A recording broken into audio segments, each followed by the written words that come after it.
Se supone que está empezando ya. Estamos en vivo. Hola gente, ¿cómo están? Espero que la estén pasando bien. Hoy me encuentro aquí con el señor Miguel Palomo. ¿Cómo estás? Muy buena, muy bien. Gracias Armando y gracias a todos los que estáis escuchando. Sí. Quiero decir algunas cosas para empezar y creo que esto es fundamental para que podamos llevar adelante esta plática. En primer lugar, pues bueno, quiero decirles que sé perfectamente que soy una persona bastante desmadrosa, soy alguien que le pone apodos a todo el mundo, hago parodias y demás. Pero en este momento me gustaría dejar de lado estas cosas de mí, que si bien no tengo intenciones de cambiar eso de mi personalidad, para fines de esta conversación me gustaría mantener un ambiente de cordialidad, de respeto y que esto pueda convertirse en algo productivo. Yo sé que hay gente que viene a apoyar a Miguel, hay gente que viene a apoyarme a mí, hay gente que también incluso puede que se haya topado con este video por curiosidad y se haya quedado. En cualquier caso, me gustaría que fuera algo, pues algo constructivo, ¿no? Algo de lo que se pudiera aprender, incluso algo entretenido, porque para mí, pues esto es entretenimiento también. Pero en todo caso, me gustaría que viéramos este asunto desde las perspectivas que nos sea posibles. Obviamente, Miguel va a defender su punto, yo voy a exponer el mío también y voy a esforzarme por defenderlo. Pero aquí la cosa que considero más importante es que seamos capaces de ver desde la perspectiva del otro, ¿no? Y ver hasta qué punto puede ser razonable aquello que defendemos, porque sucede algo. A veces no nos importan tanto las evidencias como la emoción que nos produce tal vez el tener cierta idea, el tener también este sentido de pertenencia, ¿no? Ya sea que seas cristiano, que seas ateo, que seas lo que seas. Creo que sería bueno que nos abriéramos un poquito a ver las perspectivas distintas. No espero cambiar de opinión a Miguel, tampoco pues supongo yo que él no espera cambiarme de opinión necesariamente, puede pasar, pero el cambio de opinión no se da en los debates, regularmente es algo que se da más en un proceso de introspección, tal vez en la soledad, tal vez tú con tus pensamientos tomando algo de tiempo llega el punto en el que cambias de opinión en el supuesto de que se dé ese fenómeno. Por lo regular es como parece que se dan así las cosas. No sé qué piensas tú de todo esto que acabo de mencionar. Imagino yo que estarás de acuerdo con al menos algún planteamiento de estos, ¿no? Ujú. Sí, yo creo sobre todo que este debate puede ser muy constructivo y todos podemos aprender, tanto nosotros dos como los que están escuchando.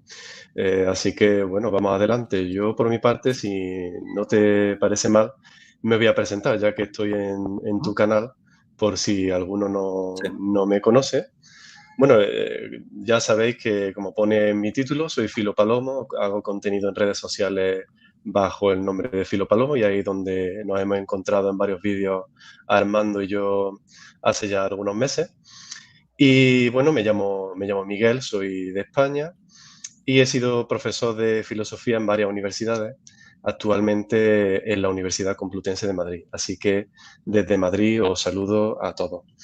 Eh, a mí lo que me gustaría es que esto fuese un debate, pero yo creo que por cómo es Armando y por cómo soy yo creo que puede ser tipo charla perfectamente. Yo creo que ese es el motivo por el que hemos preferido no tener un moderador, por ejemplo, porque creo que somos personas respetuosas y podemos escuchar perfectamente opiniones contrarias y debatir sobre ello. Dicho esto, a mí me gustaría delimitar el tema en sí. Hoy vamos a tratar el tema del Arca de Noé, ¿no? Si el Arca de Noé es un mito, si fue una realidad.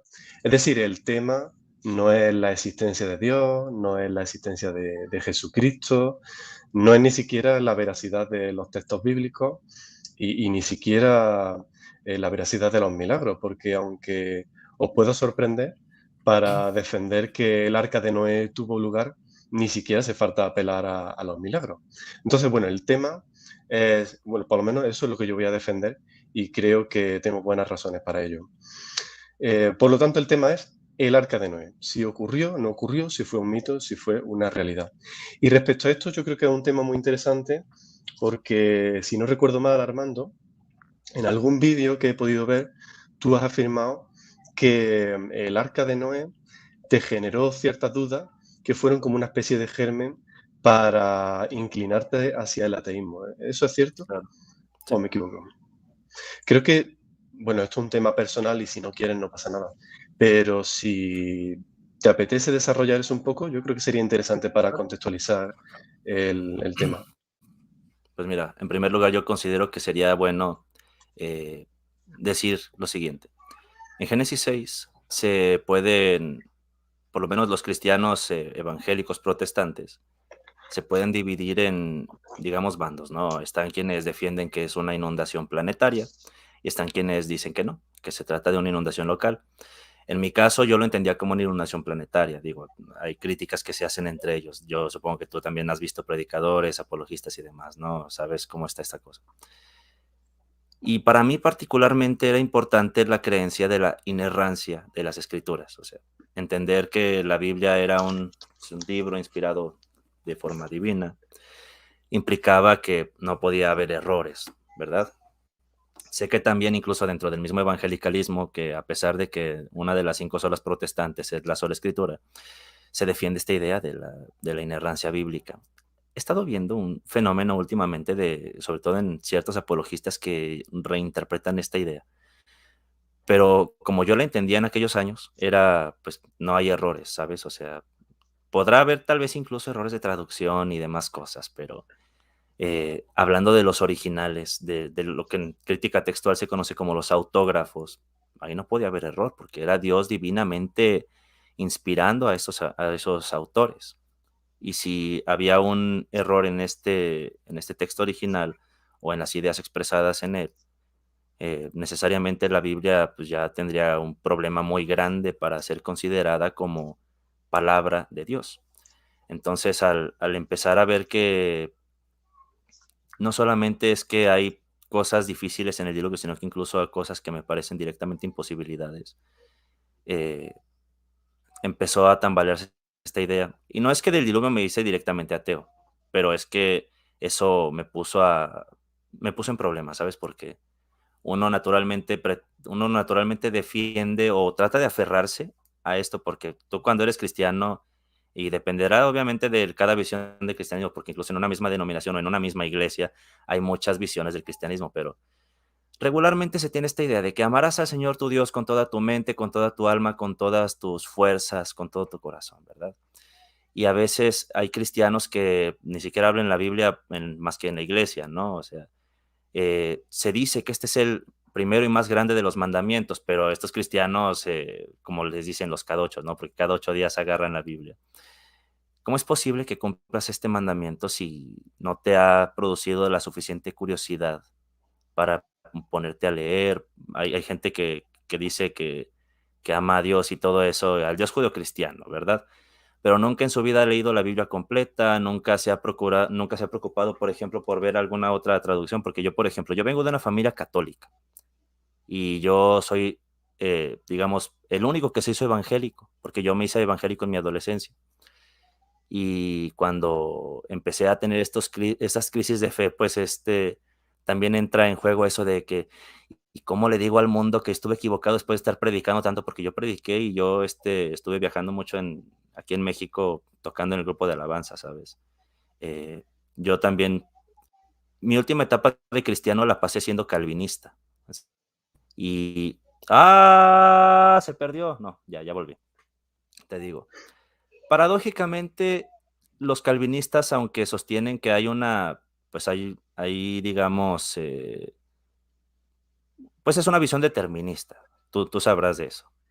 Ujú, Y sí. hay una elección, pero paradójicamente impulsan muchísimo la evangelización, o sea, se pensaría que es lo contrario, pero tú ponte a ver a Paul Washer, a Tim Conway, a Joseph Urban, que de hecho su iglesia me queda aquí a unas cuadras de mi casa. No sé si él está en México porque estaba enfermo y hace muchos años ya se fue a Estados Unidos, pero no sé si regresó. De hecho, por él conozco también a Joe Owen, el creacionista, no sé si sabes de él. Bueno, él Ujú. sí sostiene ideas un poco más, más extrañas, ¿no? Como que los dinosaurios y los humanos convivieron. Yo no sé cómo tú ves esas cosas, también por eso te preguntaba el otro día que si eras creacionista de Tierra Joven o de Tierra Vieja, porque, bueno, ya con eso yo podría más o menos mapearte y saber dónde te encuentras ubicado. Ujú. Pero sí, eh, a lo mejor sabes quién es Armando Alducin también. ¿o no? Bueno, concretamente esa persona no me suena. Bueno, es un predicador muy popular aquí en América Latina. También ahí tengo videos criticándole y hasta mentándole la madre, pero sí, mucho de lo que se dice, incluso en TikTok, son cosas que dice Armando Alducin, ¿sabes? Es un señor que ha tenido mucha influencia en la cristiandad protestante latinoamericana. Bueno, la cosa es que veía problemas por un lado y por otro y por otro. Yo decía, es que, ¿y si habrá otra forma de entender el cristianismo, la Biblia, sin comprometer la inerrancia bíblica? Pero eso, si bien no me hizo ateo en ese momento, sí me hizo que otros cuestionamientos hacia mi fe ya no encontraran una gran resistencia, ¿sabes? Porque dije, hay que considerar como pues la otra perspectiva, ¿sabes? Y eso es algo que incluso es mal visto dentro de muchas iglesias. Se dice que realmente tú no estás para escuchar, tú estás para predicar, porque tú tienes el mensaje de salvación. Y de hecho, esa es la actitud de la mayor parte de los cristianos que van y nos comentan ahí en TikTok. Eh, no voy a decir que es la actitud de todos, porque sí he conocido cristianos como Félix Benzant, que no sé si anda por aquí.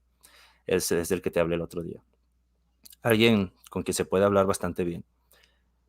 Pero la mayor parte del pensamiento es dogmático, ¿sabes? Y de hecho el fenómeno de que se ve cristianos promoviendo el pensamiento crítico es bastante extraño, comparativamente hablando. Y bueno, tarde o temprano sucedió, yo ni siquiera supe cómo fue. Tampoco es algo que haya estado en mi voluntad, porque realmente a mí me aterraba la idea de dejar de ser cristiano. Y no sé si sabes lo que es el síndrome de trauma religioso. Es Ujú, sí. algo que se experimenta cuando estás dejando tu fe. Y, y pues a mí realmente me daba mucho miedo la idea de dejar de creer en Dios o la idea de que ya no me asustara el infierno porque ya incluso ya me sonaba como caricatura, ¿sabes? Entonces, si bien el miedo al infierno no era lo que más impulsaba mi fe, es algo que sí está presente muy fuertemente en la fe de muchas personas. O sea, de hecho, la gente de casa de oración con la que tengo contacto, cuando empiezan, digo, es que ahí te voy, estuve en una iglesia llamada Casa de Oración, que pues tiene muchas iglesias en muchos lugares del mundo, ¿no? Y se dan cuenta de que yo soy ateo, me empiezan a escribir y a la fecha me sigue pasando. Y me preguntan, ¿no tienes miedo del infierno? O sea, es una pregunta de cajón. Entonces, sí, creo que es importante mencionar que hubo un momento en el que ya no me dio miedo el infierno, porque ya para mí no tenía sentido tener esa clase de miedo, ¿sabes? Y es algo que primero fue difícil aceptar de cara a mí mismo, porque es ese momento en el que tienes que ser honesto contigo mismo y después decírselo al mundo. Bueno, no me deseo extender más, solamente pues quería saciar un poquito esa curiosidad, ¿no? La pregunta que me hiciste. Ujú. Bueno, te agradezco que haya hecho esa contextualización y yo creo que esto nos da pie un poco a entrar en el tema en sí. Es decir, bueno, por un lado, decir que a mí en cierto modo me parece muy curioso que un asunto, concretamente el del Arca de Noé, te haga tambalear tu fe. Yo eso no lo voy a dudar porque eso es algo que es tu experiencia personal y ahí no hay duda que quepa. Pero me cabe cierta sorpresa en el sentido de que teológicamente yo entiendo que temáticas como la resurrección de Jesucristo, la divinidad de Jesús, la historicidad de Jesús, bueno, son temas realmente principales en la teología cristiana, Claro. que si fallan, no hay cristianismo, ¿no?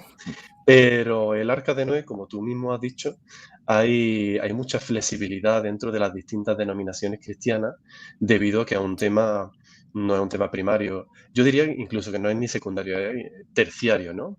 De hecho, vemos que hay opciones de todo tipo, ¿no? Vemos que hay diluvio universal, que ya lo han nombrado, diluvio local, incluso en el ámbito católico, la mayoría de católicos que conozco abogan por una tercera opción que el relato es metafórico, algo que yo no comparto, pero Claro. eso muestra que el relato no es tan importante como para tambalear una fe cristiana, ¿no? Pero bueno, yo creo que como tú mismo comentas, hay varios aspectos ahí, Sí. aparte del Arca de Noé, que han podido influirte para que tú abandonases tu fe. Pero bueno, esto es un tema más personal y bueno, no digamos que no es tanto el tema principal, ¿no? Yo creo que ha sido bueno que lo comentes para contextualizar de dónde viene ¿Desde dónde tu hablo? Sí, posición, ¿no? claro. Efectivamente. Y yo quería llegar al punto que tú has comentado de que esto te cuestionaba la inerrancia bíblica. Sí. Entonces yo te quería preguntar qué puntos del Arca de Noé te hacen dudar de la inerrancia bíblica. Bueno, en primer lugar, yo creo que tendríamos que acotar un poquito, este, desde qué perspectiva estamos viendo el diluvio, ¿no? Aquí te voy a devolver una pregunta, sí te voy a contestar la tuya. Pero, ¿tú consideras que es una inundación planetaria o es una inundación local? Bueno, pues aquí, como tú dices, hay dos opciones principales, que es que existe un diluvio universal o existe un diluvio local. Es decir, quienes abogan por el diluvio universal se basan en palabras del relato del Génesis, cuando dice que las aguas cubrieron toda la tierra, por ejemplo, y que cayeron las aguas, eh, el agua bajo el cielo, creo que decía concretamente. A ver, déjame mirarlo un segundo. Sí. Ay, perdón. Ha sonado esa batería. Bueno, Sí, es el eh, amplificador. bueno, por no despistarnos. Eh, yo, sin embargo, abogo principalmente por la teoría del diluvio local. ¿Por qué? Porque me parece lo más razonable. Es decir, teológicamente, y esto es algo que he tenido que, esto es algo que he estado estudiando. Por ejemplo, cuando en Génesis 6:8, que es donde se encuentra el relato del Génesis, se habla de la palabra tierra, yo abogo por un diluvio local debido a que las personas que ocupaban el lugar de, bueno, Mesopotamia, que es donde se situaban estas personas en el contexto histórico, Sí. no podían tener una concepción global de la Tierra como planeta. Es decir, la palabra que se utiliza Como lo que es hoy venimos, Eretz, lo que nosotros entendemos como planeta, ¿no? Porque, pues, efectivamente, había como otros una modelos cosmológicos. Efectivamente, no podían tener una concesión de planeta, de Tierra como una totalidad, como una globalidad. Ellos solamente podían Claro. tener concesión de Tierra como lo conocido por ellos. Y para ello utiliza la palabra Eretz o Adamá. También aquí tengo ahora apuntado algún dato, bueno, creo que puede resultar interesante, tanto para ti como para quienes nos están escuchando. Sí, Bueno, tierra solamente podía referirse a esa región de Mesopotamia, que incluye Irán, Turquía, Siria, Arabia Saudita, etcétera. En definitiva, las tierras, según dice Génesis 2, regadas por los 4 ríos del Edén, que incluyen el Éufrates, el Tigris, etcétera. Y fijaos si hay ideas que soportan esta idea del diluvio local, que por ejemplo en Zacarías 5:6, la misma palabra se utiliza para referirse solamente a Palestina, no a todo el planeta Tierra. Eh, Génesis 7:19 es donde está esta idea de bajo el cielo. Disculpa que antes no lo encontraba el dato.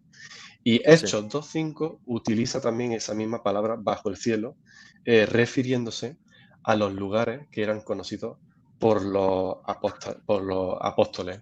Entonces, yo creo que hay datos suficientes como para abogar por el diluvio local. Sin embargo, a pesar de eso, yo he cogido datos de varias bibliografías y es curioso porque incluso cuando se defiende el diluvio universal, muchos de los datos, como por ejemplo la cantidad de animales que entran en el arca, cómo lidiaban con toda la excreta bueno, que generaban los animales, cómo podían 8 personas lidiar con tanto trabajo. Bueno, incluso esos datos llegan a tener respuesta dentro de un paradigma de diluvio universal. Es decir, incluso utilizando el paradigma de diluvio universal, los números cuadran. A pesar de todo, yo personalmente abogo por el diluvio local, creo que es lo más sensato, pero me resulta altamente llamativo que los números siguen cuadrando casi todos, excepto, por ejemplo, la cantidad de agua que sería necesaria para cubrir todas las montañas de la Tierra, incluso varios centímetros por encima.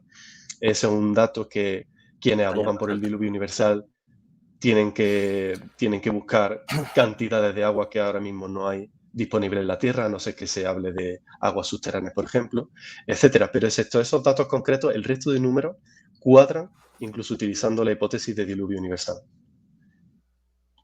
Bueno, no estoy tan seguro de que cuadren esos números, pero igual ahorita voy a primero hacer algunos comentarios, que es precisamente lo mismo que ya seguramente habrás escuchado de hablar a otros, bueno, en este caso apologetas, porque yo no soy apologista cristiano, ¿verdad?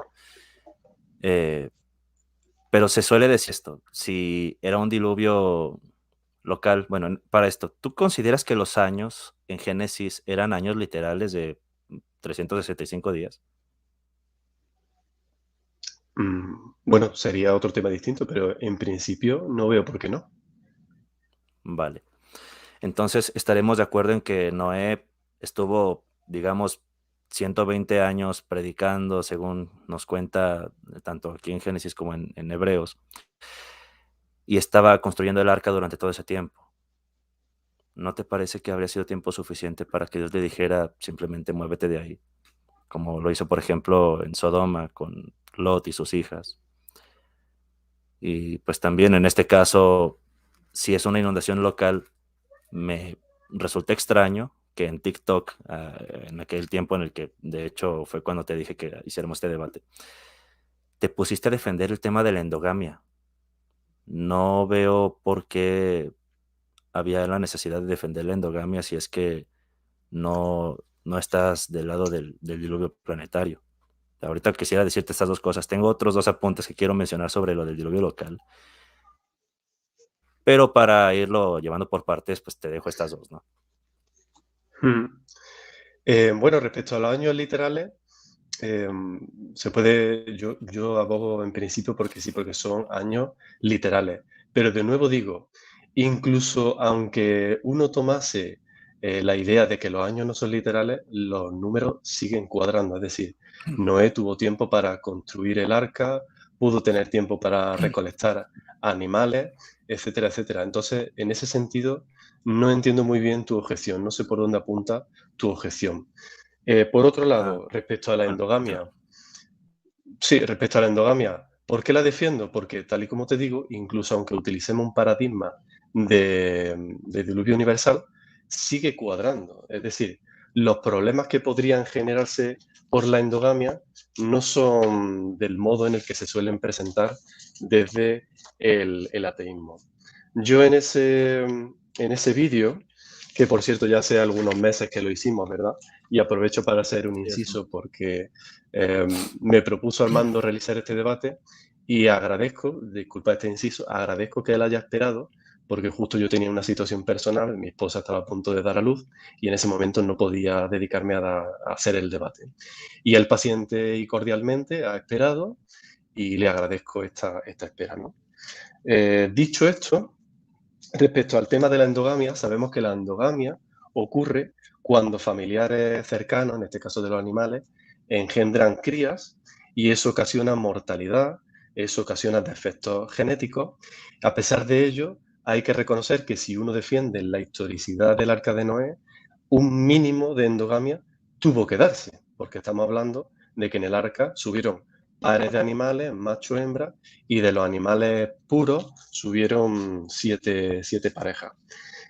Sin embargo, debido a la más que segura explosión de población de los animales una vez salen del arca, ya que no había ningún depredador disponible, la endogamia no fue un problema tan significativo. Es decir, en una población en rápida expansión iniciada por unos pocos fundadores, se produce una rápida caída de la depresión biológica que produce la endogamia. Esto lo dice un investigador que se llama Shield en 1993.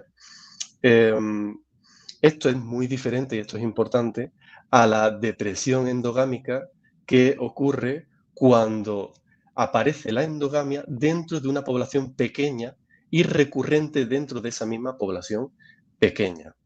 Es por eso que esos posibles problemas endogámicos solamente pueden atribuirse a la primera generación aproximadamente después de salir del arca. Y esto es muy interesante porque incluso desde el ateísmo, y yo entiendo que Armando, como muchos ateos que pueden estar escuchándonos, son evolucionistas, si hablamos de que aparece un primer primate, por ejemplo, ese primate también tuvo que engendrar de un modelo endogámico, ¿verdad?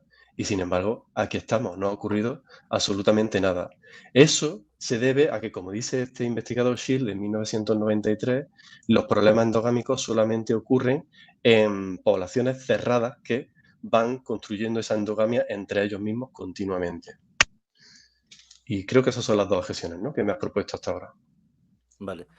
Quiero puntualizar muy bien a qué me refería yo con las objeciones. De hecho, tengo algunas cosas que decir de tus respuestas, pero antes de ponerme a decir cuáles son los puntos débiles que yo le encuentro, quiero decir exactamente cuáles eran mis objeciones, porque creo que eso no quedó lo suficientemente claro. Mi objeción con lo de los años no era tanto hacia el tema de los años, que si bien pueden decirse muchas cosas también, me refería a lo siguiente. Noé en 120 años podía haberse movido del lugar de la inundación. Ahora, ¿cómo es posible que se dé una inundación local cubriendo metros arriba a las montañas, sin que esto suponga necesariamente una inundación planetaria? Esto se podría entender desde los modelos cosmológicos de aquel entonces, pero entendiendo digamos, el mundo como una esfera, o sea, achatadita por los polos si tú quieres, pero esfera a final de cuentas, ¿no? No perfecta. ¿Cómo es posible que una inundación local pueda producir un fenómeno así, de que las montañas queden cubiertas? Yo tengo una respuesta que puedo proporcionar, pero quisiera escucharte primero a ti. Quiero decir una cosa, no soy un experto ni en crítica textual, ni en historia bíblica, ni en biología, porque son los temas que veo implicados aquí, o incluso la física. Tampoco soy físico.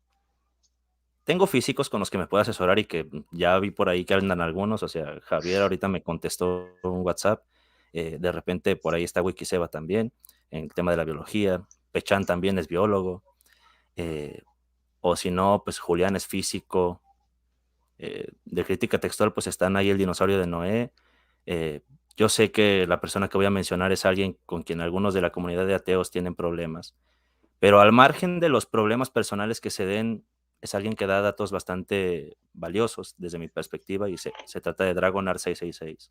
También está Ro de Cultura Soportable, que es arqueóloga. Menciono estos nombres para que las personas curiosas puedan ir a ver distintos datos que ahorita se van a ver aquí reflejados. Eh, Pongan en duda todo lo que yo voy a decir. Eso también lo que decía desde un principio. Obviamente pongan en duda también lo que aquí el señor Miguel está diciendo. Independientemente de que seas ateo o seas cristiano, te animo a que uses el pensamiento crítico y tal vez esto, en este debate o en esta plática vamos a cometer muchos errores, porque si soy una persona que pues, obviamente comete errores también. Y confesadamente soy ignorante, pero si puedo provocarte la suficiente curiosidad para que vayas y te informes, pues estaré más que satisfecho con ello. Bueno, cerrado este paréntesis, voy a mencionar a qué me refería yo. En toda esa cantidad de tiempo, si Noé tenía la información por parte de Dios de que iba a haber una inundación, ¿por qué no simplemente Dios le dice, muévete de ahí? ¿No sería más inteligente? ¿No sería algo más eficiente? ¿No sería lo más obvio? Por ejemplo, como te decía, en el caso de Sodoma y Gomorra, pues se dice que las hijas de Lot también pensaban que todo el planeta había sido devastado cuando solamente había sido una región. Pero la solución que Dios les otorga en este caso es muévanse de ahí. Si el diluvio no iba a ser en todo el planeta, ¿por qué ponerlo a construir un arca? Y un arca que se tarda 120 años en ser terminada y en estar flotando, vaya, ¿no? Entonces, creo que es un problema muy obvio con el tema de la inundación local. Ujú. Bueno, ¿por qué Dios manda a Noé a hacer un arca y por qué no le envía a otras tierras, en el caso del paradigma del Claro, diluvio local, como tú dices? Bueno, sí. para saber una respuesta verdadera, es decir, aquí no nos interesan las opiniones, aquí lo que nos interesa es la verdad. Y para saber la respuesta verdadera a esa pregunta, yo tendría que estar en la mente de Dios. Desgraciadamente no puede estar y no te puedo dar una respuesta exacta. Dios podría haber fulminado a todo el mundo, simplemente, si quería eliminar a toda la humanidad, excepto a estas 8 personas. Dios podría haber realizado este fin de eliminar a la humanidad debido a la maldad que tenían de multitud de medios. ¿Por qué eligió el arca exactamente? Bueno, yo solamente te puedo dar hipótesis, yo no te puedo dar una verdad exacta. Una hipótesis es que los relatos bíblicos forman una unidad interorgánica entre ellas, de modo que el arca de Noé no es un relato, digamos, independiente, sino que apunta a la veracidad del Evangelio, apunta, por ejemplo, a que el pecado es sepultado por el agua, es un símil al bautismo, y por lo tanto, este tipo de relatos bíblicos lo que están es poniendo delante de la humanidad lo que va a ocurrir adelante, lo que va a ocurrir más adelante en el tiempo, con el resto de profetas, con el pueblo de Israel, con Jesucristo y en definitiva con el mensaje del Evangelio. Esa es una hipótesis. Yo no tengo una verdad para responderte a esa pregunta porque, como digo, para eso tendría que estar en la mente de Dios. Pero tampoco lo veo una objeción que afirme que el arca de Noé es un mito. En todo caso, es una pregunta de comprensión de por qué Dios hace una cosa y otra, pero no creo que eso apunte a la idea de que el arca es un mito. Y la otra objeción, eh, el tipo de... ¿Cómo se pudo dar el diluvio local, es decir, este tipo de inundaciones? Bueno, Ah, ya, sí, sí, sí. han existido otro tipo de inundaciones a lo largo de la historia y de todas maneras tú afirmas que no eres teólogo, que no eres exégeta, ¿no? Has dicho varias Sí, te dije que no soy profesiones experto en ninguna de esas cosas, o académicas. sea. Efectivamente, bueno, efectivamente no lo eres, no hay problema, porque para afirmar la veracidad de este hecho histórico ni siquiera hace falta serlo. Es decir, ¿por qué sabemos que este diluvio tuvo lugar? Bueno, no solamente porque el Génesis lo explique, yo como cristiano obviamente confío en el relato del Génesis, pero es que además encontramos indicios muy fuertes históricos de que esta inundación tuvo lugar en aproximadamente unos 500 relatos de culturas distintas en el tiempo, en el espacio, de lugares tan distintos como China, como India, como Latinoamérica, Sí, aztecas, pues aquí mayas, mismo en México etcétera. está el Popol Vuh, o sea, creo que sé a Por dónde ejemplo, vas. ¿no? Bueno, continúa, yo ahorita te Entonces, digo. sí. Entonces, si históricamente todos los indicios apuntan a que, ya no te voy a decir a que el relato del Génesis es verdadero, sino que algo ocurrió, es decir, hubo una inundación, algún tipo de inundación hubo. Si todo apunta a eso, el que uno mentalmente no puede imaginarse cómo pudo ocurrir un diluvio de este tipo, no No significa invalida que no haya ocurrido. una serie de informaciones históricas que civilizaciones totalmente separadas en el espacio y en el tiempo afirman que ocurrieron. ¿Terminaste? Te digo. Sí, Ah, sí, bueno, adelante. vale, mira. Voy a hacer una recapitulación rápida para conducirme hacia a lo que quiero ir. Quedamos entonces en que no hay una respuesta para lo de por qué no lo movió simplemente. Eso no es una objeción que te conduzca a que es un mito. Eso más bien sería No, disculpa, de que tal perdón, vez. Armando. Sí Ah, que la hay, sí que la hay. Otra cosa es que podamos ¿cómo? conocerla. Bueno, bueno, bueno. Ahorita dije que no hay porque no la hay aquí y ahora. Es a lo que me refiero, Vale, ¿no? ¿Estamos de acuerdo en eso? sí, Va. eso sí.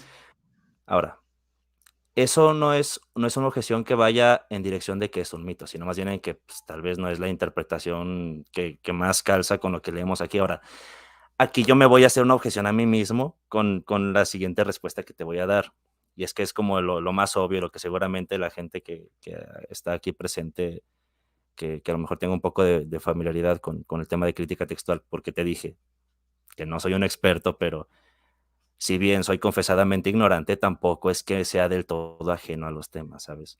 Y es que también eso iría de la mano con la respuesta al planteamiento este de los múltiples relatos a través ¿cómo te puedo decir? A lo largo del mundo, vaya, ¿no? Mencionas el tema de que el que yo no me lo puedo imaginar no significa que no pueda pasar para, pues, evitar caer en la falacia de la negación por incredulidad, ¿no? Pero también sospecho que se puede estar cayendo en un ad populum aquí, y te voy a decir por qué ad populum. Porque si bien es cierto que hay muchos relatos a lo largo del mundo que están hablando de inundaciones, se dice, por ejemplo, que no puedes ver tú al hombre invisible, pero puedes ver las huellas que va dejando por la playa mientras va caminando. En este caso, es insuficiente tener relatos si los registros que hay, por ejemplo, en la geología, si vemos las capas de la Tierra y lo que esto habría implicado si hubiera habido una inundación, y aquí voy a ceñirme al paradigma de la inundación planetaria porque es la que tendría sentido desmentir, porque pues, si hablamos de relatos en muchos lugares, pues en muchos lugares se inundan los lugares también, valga la redundancia, o sea, hay inundaciones locales en prácticamente todo el mundo. Entonces eso no sería una gran prueba, ¿sabes? Estaría diciendo incluso pues, algo obvio.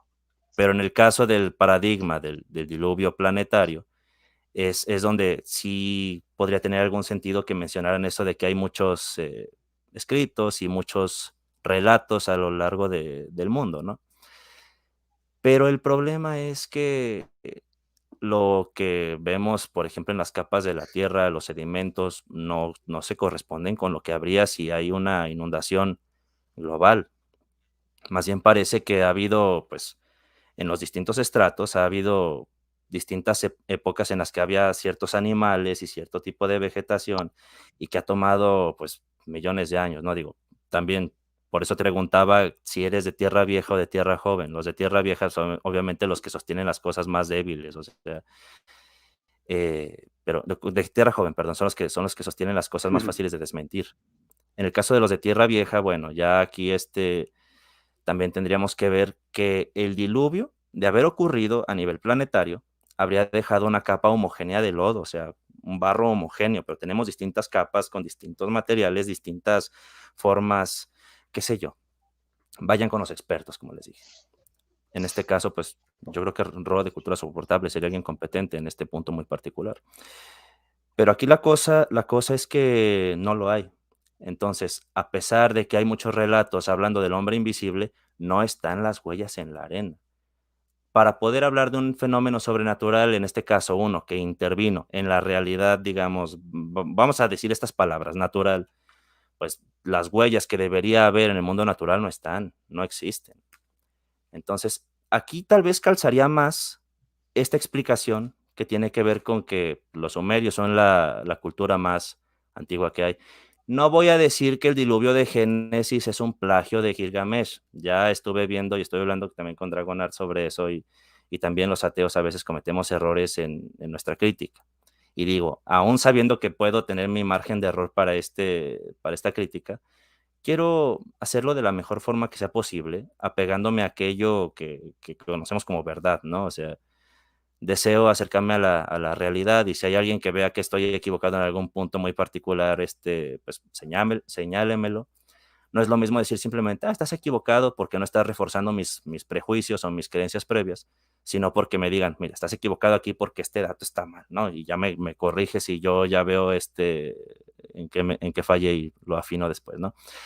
Pero según tengo entendido, los sumerios tienen este mito del diluvio, ¿no?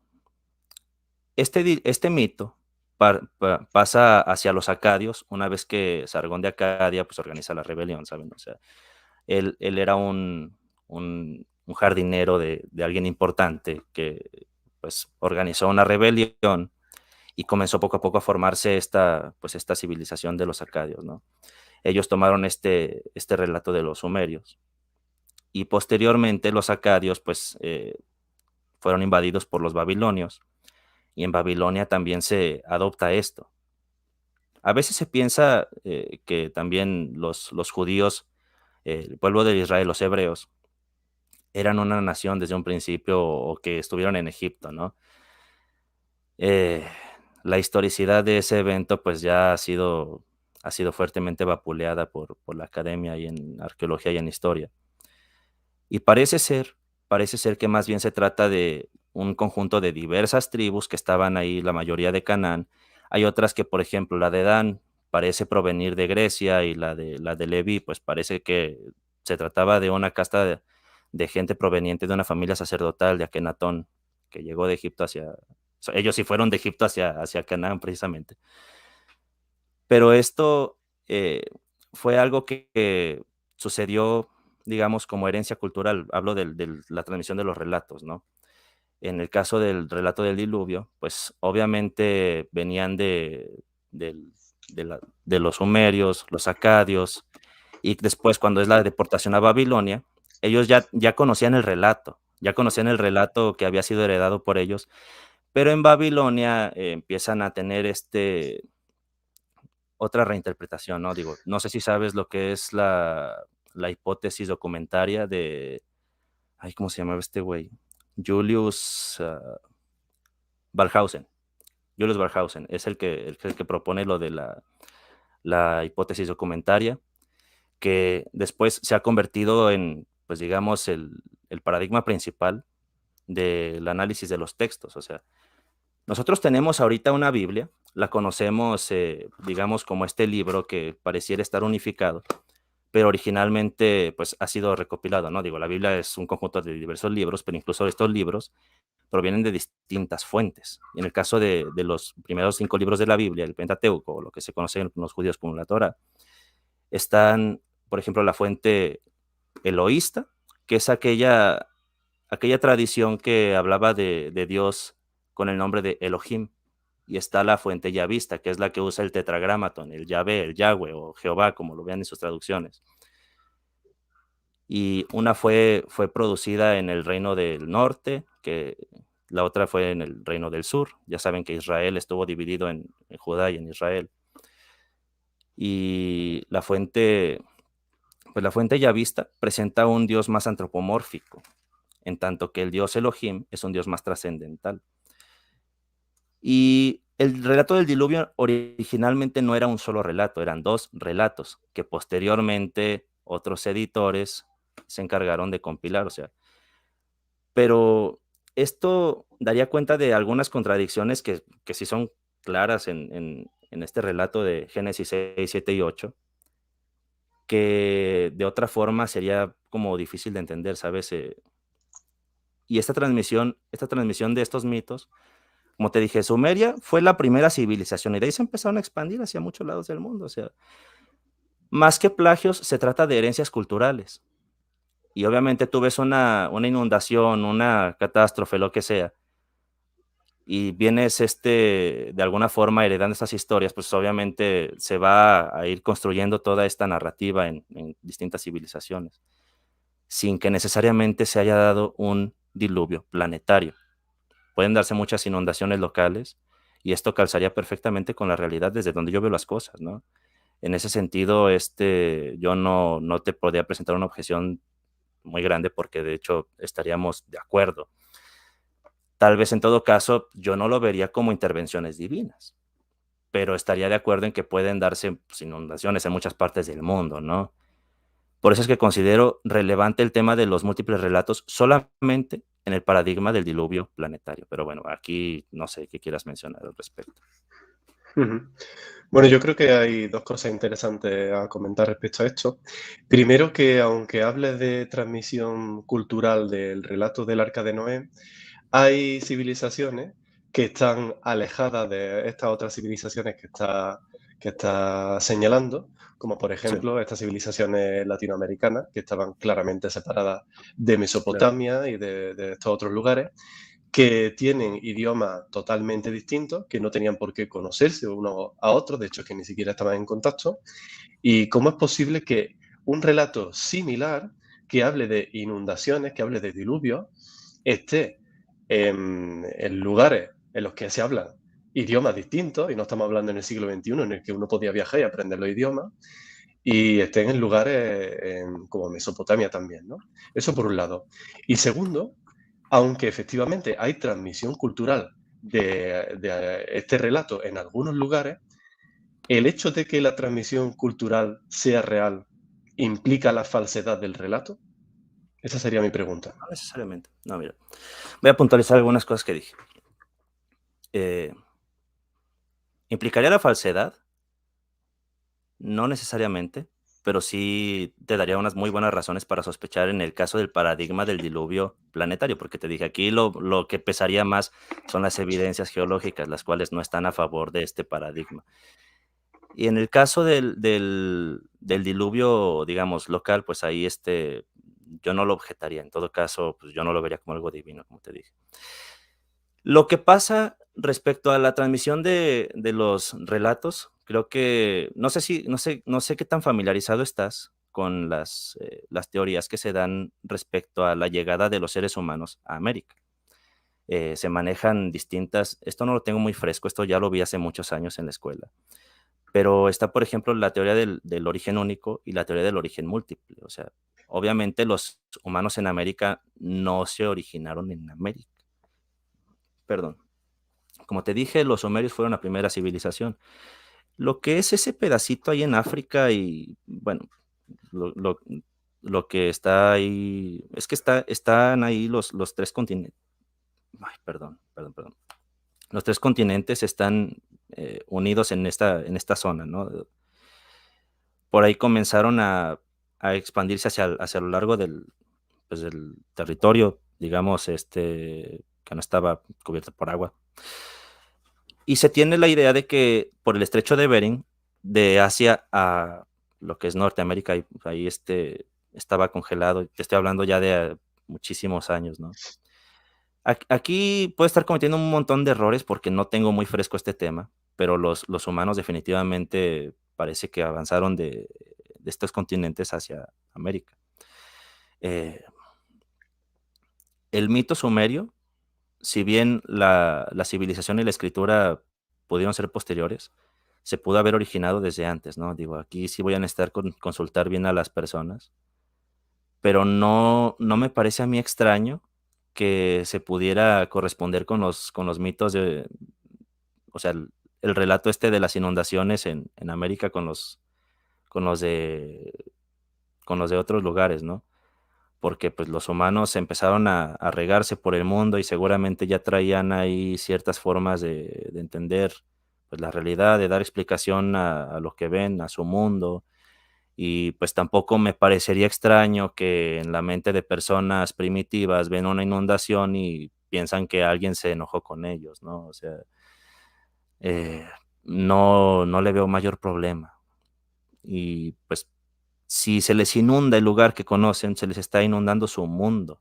Hay que tener eso en cuenta también. Entonces, no le veo como realmente eh, mayor dificultad al asunto. No sé qué piensas tú. Bueno, yo lo que pienso es que cuando uno se encuentra con un relato que se repite en civilizaciones de todo el planeta, de lugares distintos, como digo, en el espacio y en el tiempo, uno tiene dos opciones, ¿vale? La primera, afirmar que hay algo de veracidad en el texto. Es decir, hay diferencias en los relatos de diferentes civilizaciones, pero hay un punto común que es que ocurrió una inundación que se le llama, o que le llamamos diluvio. Es decir, nos encontramos ante este relato repetido. La primera opción es decir, bueno, algo tuvo que ocurrir.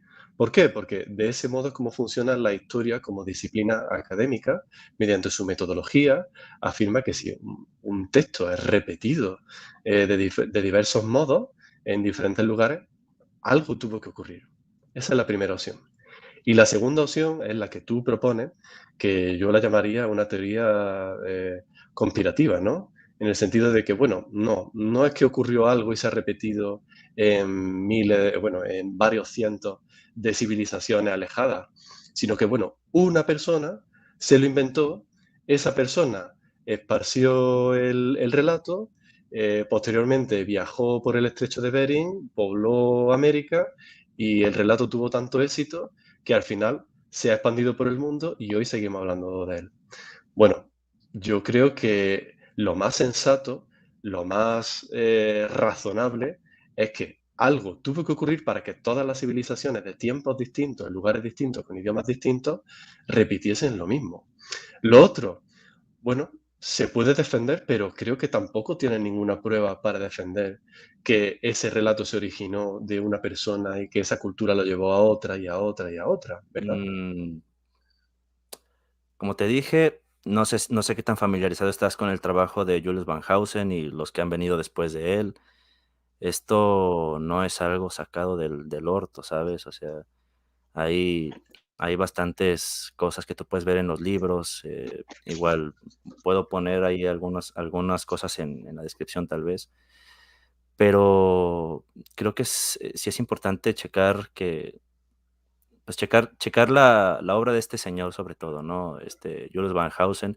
Posteriormente, ha habido gente que ha debatido la relación que hay entre las diversas fuentes, ¿no? Pero es como el tema de la evolución.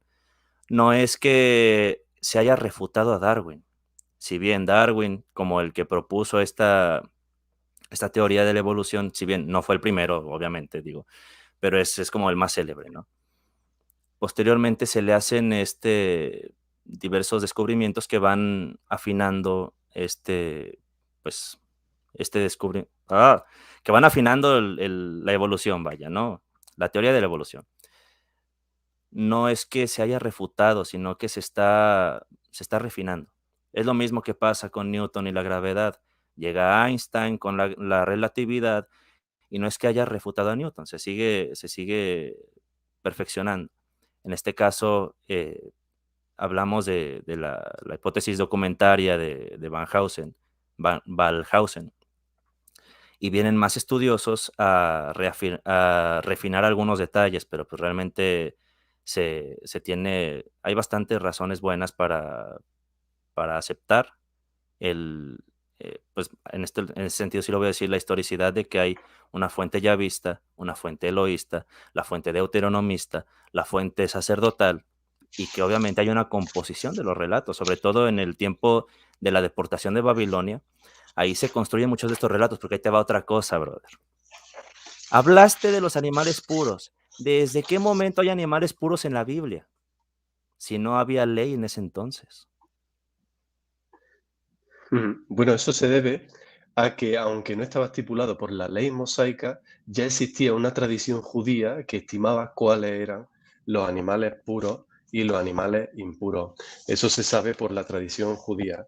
Y los animales puros, que, como dice el relato bíblico, incluían 7 parejas, en lugar de 2 parejas, ¿no? Que habitualmente cuando se habla del arca de Noé, como sabéis, hablan de una pareja de cada animal. En el caso de los animales considerados puros, entraron dentro del arca 7 parejas. ¿Por qué 7 parejas? Porque estos animales puros habitualmente se utilizaban para ofrecer holocaustos, sacrificios, efectivamente. Eh, Según mis cálculos, estos animales puros que entraron en el arca, en 7 parejas, son 13 bóvidos, es decir, terneros, carneros, cabras, etcétera.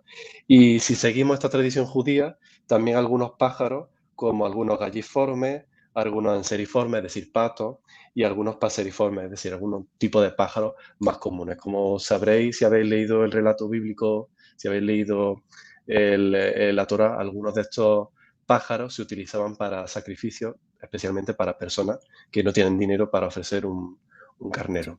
No sé si eso responde a tu pregunta de los animales puros. Es que eso más bien parecería calzar con que se hizo una adaptación en el tiempo de la deportación, o sea, que haya una tradición judía, pues yo aquí te preguntaría exactamente con base en qué criterio lo hacían, ¿sabes? O sea, porque se supone que hasta el tiempo en el que está en el Sinaí se le dan todas estas leyes y se va estipulando exactamente ya, digamos, con hasta precisión milimétrica, cómo iban a hacer muchas cosas, ¿no? Porque pues también hasta ese entonces, según el relato bíblico, hay santuario, como te dije, incluso la historicidad de la existencia de Moisés o de Israel ahí en Egipto, pues es cuestionable, porque incluso no había una nación como tal, no había eran muchas tribus separadas que andaban dedicándose ahí al pillaje. Se habla también las conquistas relámpago de ahí de Josué, cuando realmente, por ejemplo, Jericó tenía 100 años que había caído antes de la supuesta llegada de los hebreos ahí, ¿no? Estas cosas más bien parece que fueron construidas en el tiempo en el que ya se habían consolidado muchas cosas en la tradición, digamos, en la religión.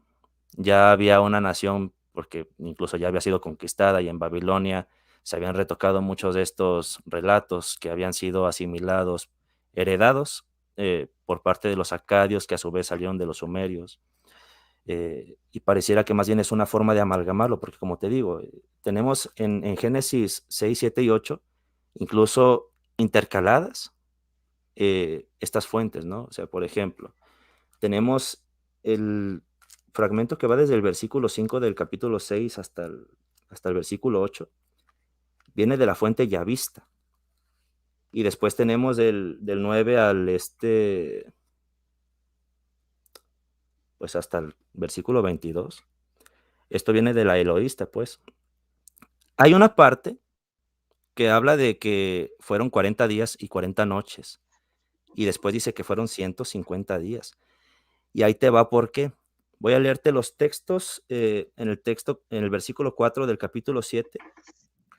Esto es la versión es la fuente yavista. Dice que pasados aún 7 días, yo haré llover sobre la tierra 40 días y 40 noches. Y la versión eloísta te dice lo siguiente.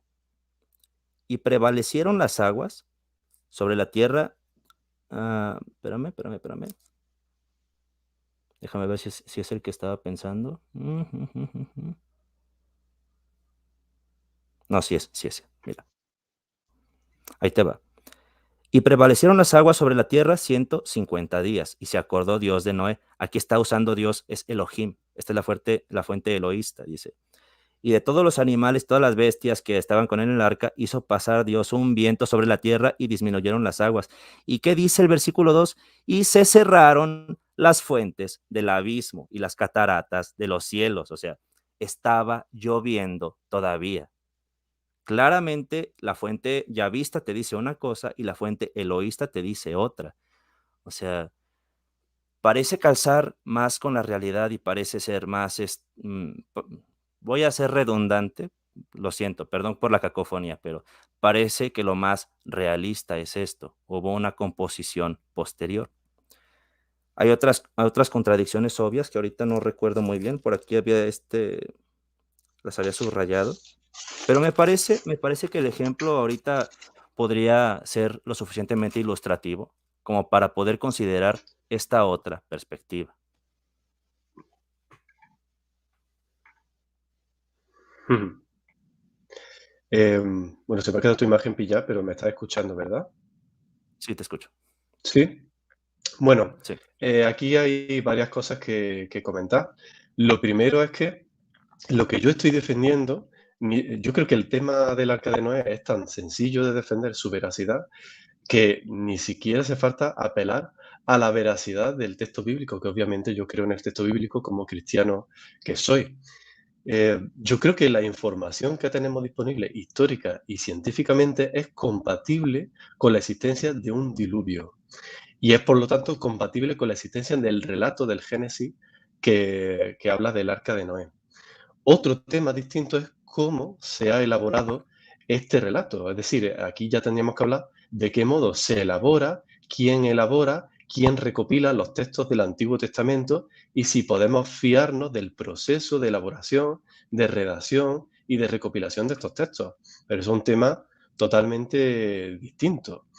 Yo no creo que ese sea el tema del debate, lo podemos hablar y es interesante, pero lo que yo quiero defender es que es compatible toda la información que tenemos y todas las objeciones habituales del ateísmo tienen una respuesta sencilla, por lo tanto, lo más probable es que un diluvio tuvo lugar en la historia. Bueno, yo quiero hacer un par de comentarios.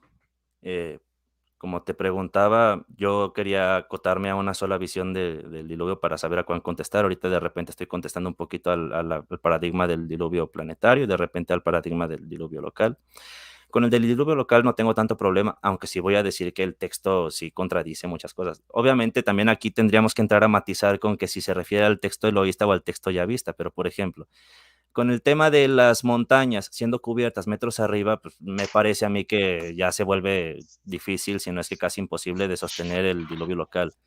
También, si Dios deseaba raer al ser humano de la faz de la tierra, entonces, ¿cuál es el sentido de tener una inundación local simplemente? O sea, no calza. También te dije la objeción que esa la usan mucho las personas de Cross Examiner, por ejemplo, no sé si los conoces, que es la de, pues, Ujú. ¿por qué Dios le dijo a Noé que construyera un arca en lugar de quitarlo de ahí? O sea, no tiene tampoco sentido. Por ese lado les contesto al paradigma del diluvio local, pero por otro lado contesto al paradigma del diluvio planetario con las evidentes imposibilidades, no solamente lógicas, sino científicas, incluso tú mismo estás aquí en consenso conmigo en que no hay agua suficiente, o incluso si hablamos de las aguas de las profundidades, pues, ¿a qué temperatura y a qué presión saldrían? ¿Cómo es posible que una arca de madera pudiera sobrevivir o pudiera seguir flotando con eso pegándole? O sea, no habría ahí una posibilidad, pues.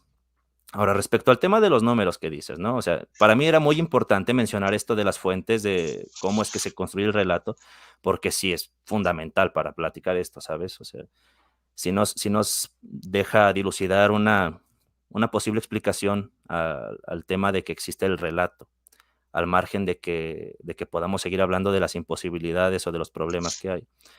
Pero creo que habiendo tocado este tema, vamos hacia esto, de que decías que los números cuadran, o sea, ¿en qué sentido cuadran?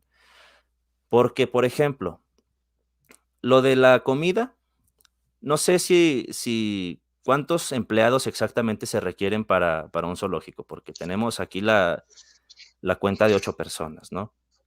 Y, no sé si tú niegas la evolución o tú sí estás, tú sí aceptas como hecho científico la evolución. Bueno, creo que está sacando un montón de temas y no me da tiempo ni a apuntarlos. Es Sí, decir, ha sí, hablado de las perdón. Voy a tratar de montañas. ordenarme un poquito eh, más.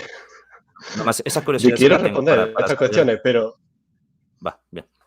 dime, dime. Bueno, vamos, ¿no? Quiero responder en el sentido que no digo esto como para evitar responderte, sino como Sí. porque no me va No, a yo dar tiempo entiendo a entiendo que también yo me apuntar. hago bolas, eso me pasa a mí. Pero, te había hablado de lo del agua, en eso estamos de acuerdo tú y yo, en que sí es un problema gordo con el que tiene que lidiar, sobre todo el paradigma del diluvio planetario. Eh, Ujú. yo veo que hasta cierto punto estás haciendo un esfuerzo por defender ambos paradigmas, o sea, aunque tú me dices que tú te suscribes más al del diluvio local. Pero, en este caso, pues, estamos de acuerdo en que, por ejemplo, si hablamos de que las aguas vienen del interior de la Tierra, pues, ¿a qué presión y a qué temperatura subirían? O sea, eso estaría Mm. estaría bastante, pues, no sé, difícil de defender, por no decir imposible, porque, pues, el arca está hecha de madera. Eso lo había mencionado. Había mencionado también el tema de la comida, mencioné lo de la evolución porque también aquí entraría el tema de cuántos animales metieron al arca, ¿sabes? Porque se suele decir que que metieron muchos menos de los que conocemos hoy día. Pero al mismo tiempo, si se niega la evolución, eso es algo que es una contradicción de las más locas que hay en este tema. Ahora, fueron los que Mm. mencioné hasta el momento. Vale, bueno, voy a ir respondiendo, ¿vale? Respecto a las montañas, que es un tema interesante que has comentado antes al principio de tu comentario. Sí, Bueno, la palabra que se utiliza en Génesis 7:20 para hablar de montaña, que es la palabra hebrea har, hay un problema a la hora de ser traducida como montaña. Cuidado, no significa que montaña sea erróneo, sino que la palabra, como sabemos quienes hemos estudiado idiomas, incluye varias formas de comprensión de su significado, ¿vale? Entonces, cuando se habla de que el agua subió 7 metros por encima, esta palabra puede también traducirse, puede significar también una región montañosa, puede significar una serie de colinas, por lo que podría hacer referencia no a una montaña concreta, cuando se habla de Ararat, por ejemplo, sino sí. a una cordillera, y ni siquiera el texto bíblico dice que el arca de Noé se parase en la montaña más alta. No hay ningún lugar donde diga No, no eso. dice que la montaña más alta. Eh, Que separara Ujú, el arca, pero sí efectivamente. dice pero sí dice que cubrió las montañas. Bueno, continúa, continúa. Ujú, sí, efectivamente. Em, Génesis 8:4, por ejemplo, habla de las montañas de Ararat, no del monte Ararat, que tiene el nombre Ararat hoy día, Sí dice ¿vale? los Que montes, existe incluso ese aquí monte en la Reina todavía. Valera.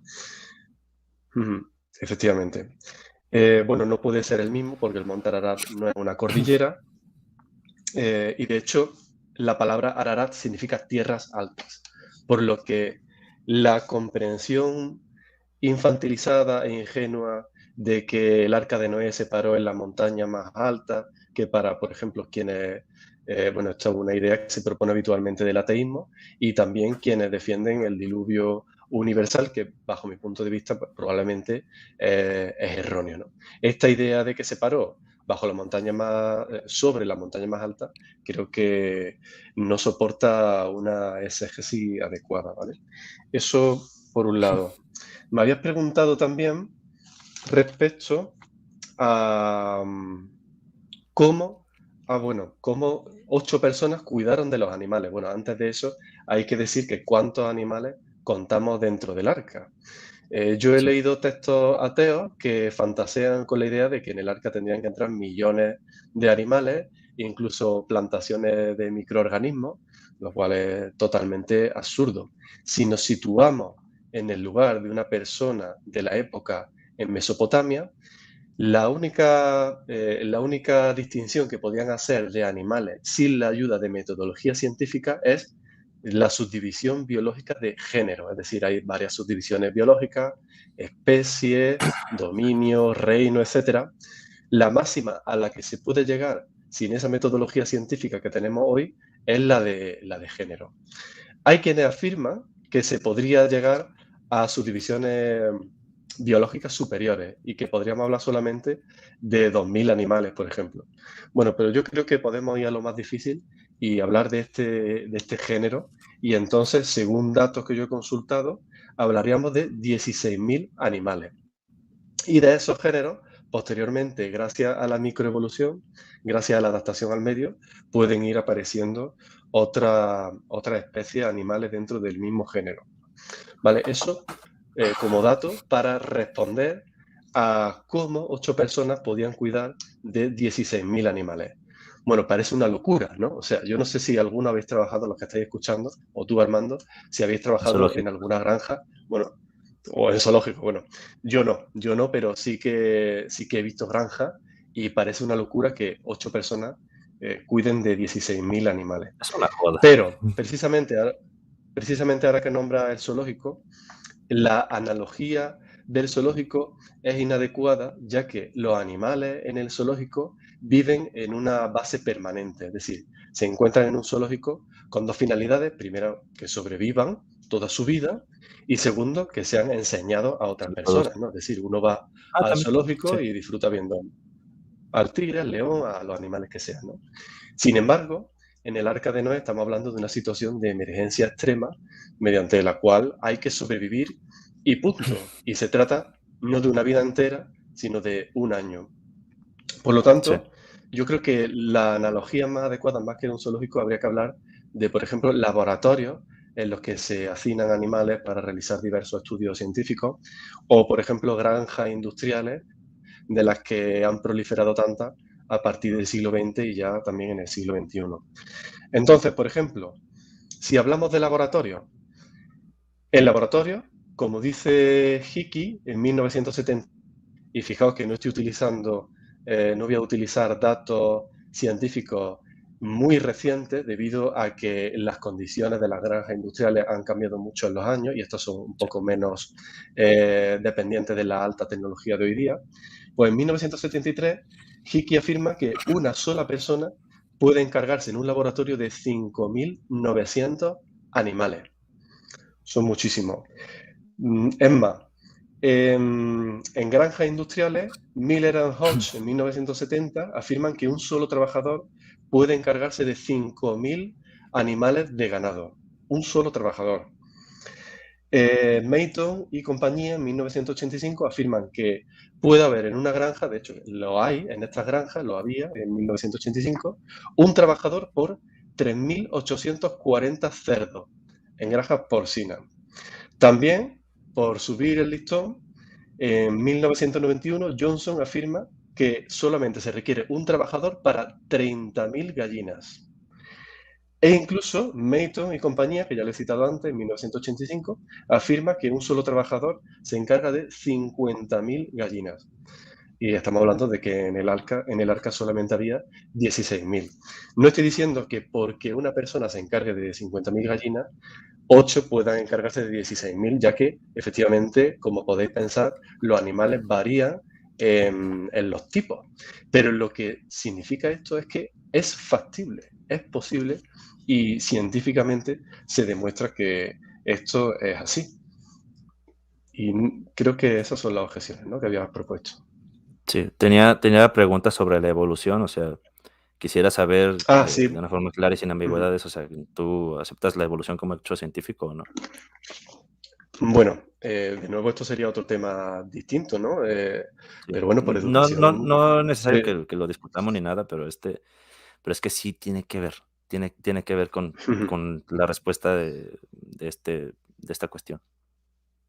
ujú. Bueno, una cosa es la evolución y otra cosa es el evolucionismo. Es decir, la evolución es una teoría de corte científico, es una teoría biológica que, bueno, que es propuesta por Darwin, como todos sabemos, en el origen de las especies, pero que proviene de otras teorías anteriores como Lamarck, que es el Sí, padre pues desde de la Aristóteles ya evolución, está, no por si, manches.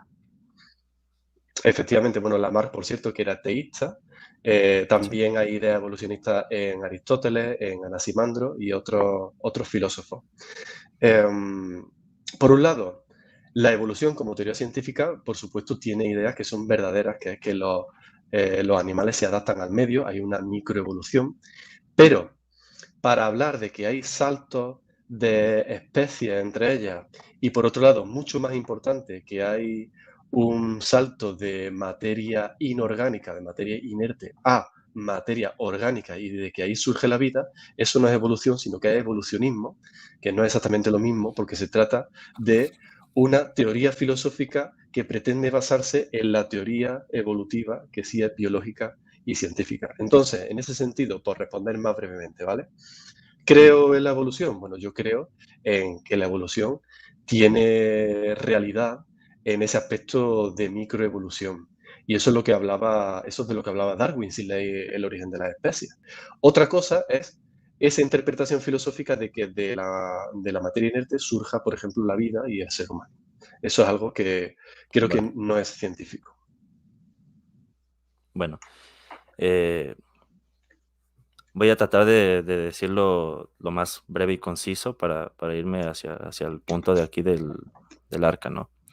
En primer lugar, voy a hacer el comentario necesario de que eso de lo que tú hablas, del surgimiento de la vida a través a partir, perdón, de la materia no viva, más bien sería biogénesis, no tiene que ver con la evolución directamente. Aunque bueno, tú ahorita dijiste que una cosa es evolución, otra cosa es evolucionismo, ¿no? Pero sí, aquí más bien creo que sería más, como te digo, más correcto hablar de abiogénesis.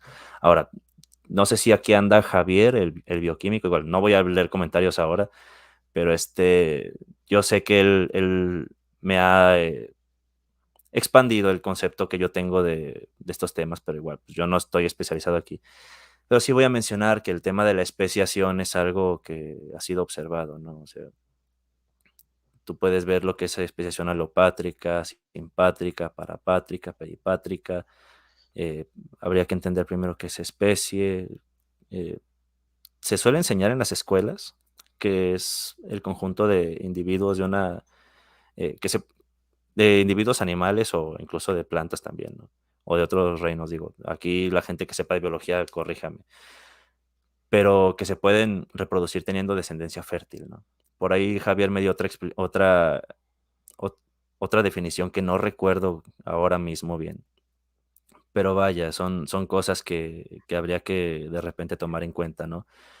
Porque sobre todo, ahorita que hablaste de que iban a meter menos animales de los que realmente a veces se dice que tienen que meter, el problema radica en que cómo es que llegamos a la variedad de especies que tenemos hoy, porque aunque hay muchos que están, digamos, dentro de ese mismo género, como tú mencionas, no se pueden reproducir entre ellos dejando de descendencia fértil.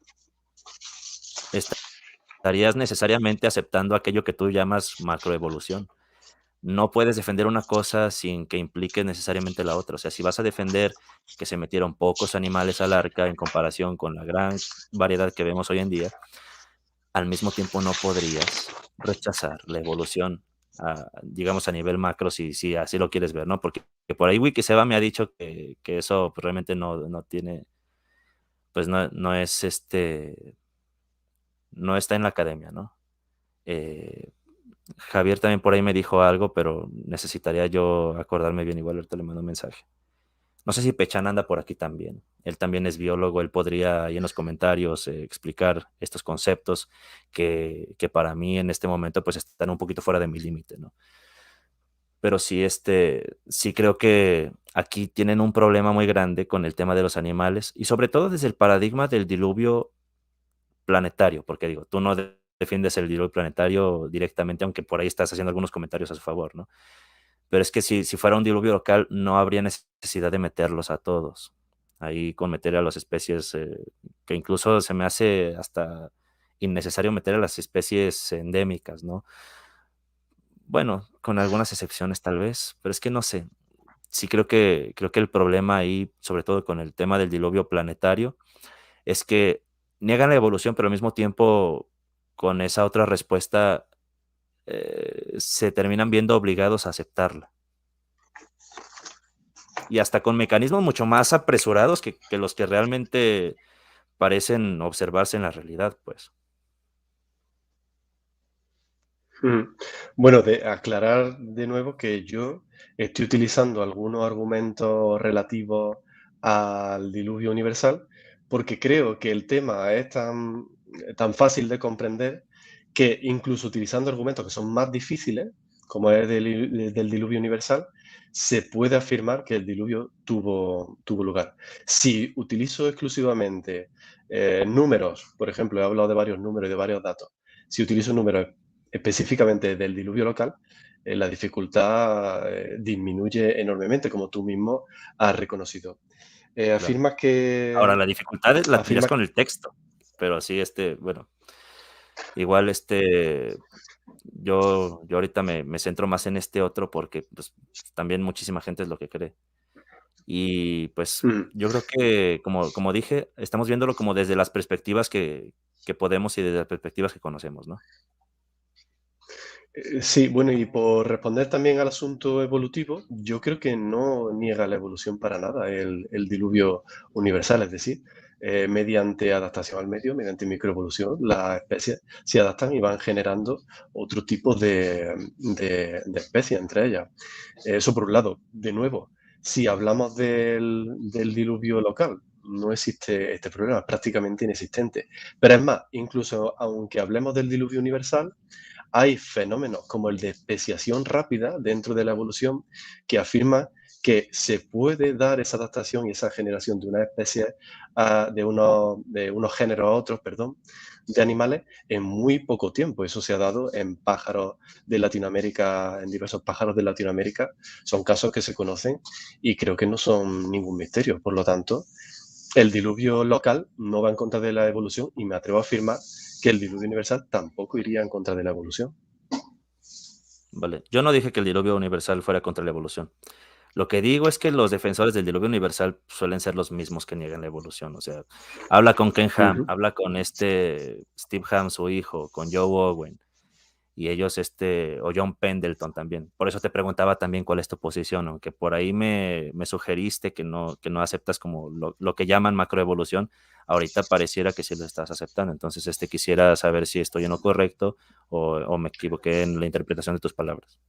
No, no, no te has equivocado. De nuevo, lo que te afirmo es que intento ponerme en el lugar más difícil para poder Vale. responderte. Es decir, eh, para, digamos, que mi argumento gane razonabilidad, me pongo en la posibilidad más difícil, aunque yo no creo en lo que tú llamas macroevolución. Yo creo que esa macroevolución no es científica, sino que es más bien una filosofía de la biología, ¿vale? Eso es lo que yo defiendo respecto a eso. De todas Vale, maneras, entonces eh, bueno, continúa. ujú.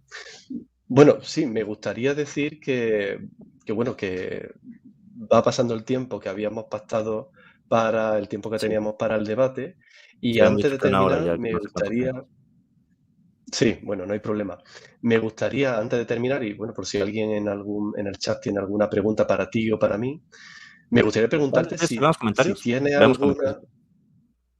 Bueno, sí, pero rápidamente, déjame preguntarte una Va, cosa, bien, porque yo creo que tú me has preguntado muchas cosas, pero no he tenido sí. oportunidad de preguntarte a ti. Bueno, ¿Tienes alguna idea concreta o alguna prueba concreta que defienda tu hipótesis o tu idea de que el relato de la historia de Noé es un mito? como te dije, dependerá de la interpretación que le demos.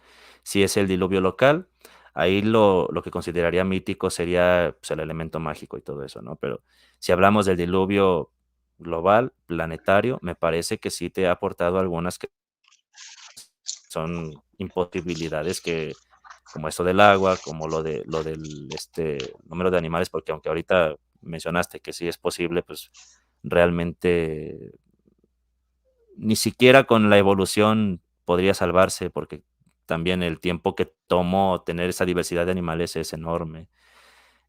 Podría seguirte hablando de otros, como también lo de los excrementos, que si bien tú dijiste que se podía, pues bueno, aquí te dice que solamente había una ventana. Todo eso proviene del mismo relato y que se quitó la cubierta del arca únicamente hasta después de que cesó el agua y la lluvia. O sea, estamos hablando de que hay metano tanto en las flatulencias como en las heces fecales y pues no había ventilación, no había forma de que pudieran ver sin luz y la única forma en la que podían tener luz eran las antorchas, porque si tú has ido alguna vez al Museo de la Creación o incluso has visto los videos de la réplica de Ken Ham, pues resulta que está todo lleno de luces eléctricas, o sea, ahí tienes también un problema porque podías tener una bomba literalmente, o sea, hay un montón de cosas también con las especies endémicas, como es el caso de los pingüinos y los camellos conviviendo en un mismo hábitat.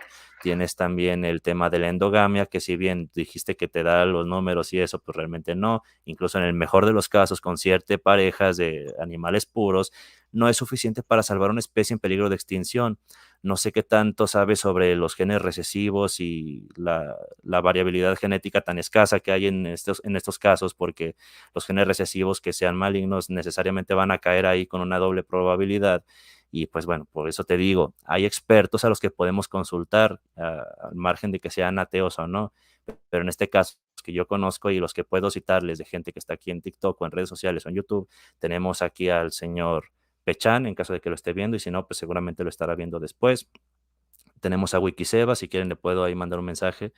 Tenemos a Javier, que es muy bueno también. Entonces, este tema de la variabilidad genética creo que sí supone un problema grave. O sea, la otra vez citaste un artículo que pues sí me puse a leerlo y no parece contemplar un escenario como este. O sea, si una especie en peligro de extinción pudiera salvarse con solamente 7 individuos, pues, ¿qué crees? Muchas de esas especies no se extinguirían.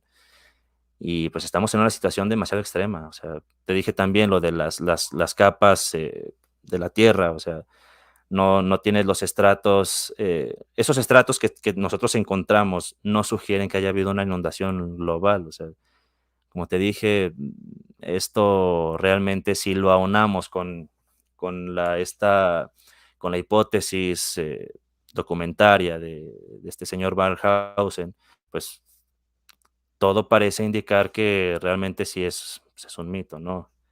Incluso si vamos hacia la navaja de Occam, pues que nos dice que aquella explicación con menos supuestos no probados es la que probablemente sea más correcta, pues ¿qué crees? Tendrías que asumir mucho menos cosas si te vas del lado del mito que si te vas del lado de que hay una intervención divina, ¿no? Entonces, creo que sí está bastante duro defender que es histórico, al menos del lado del diluvio global, planetario.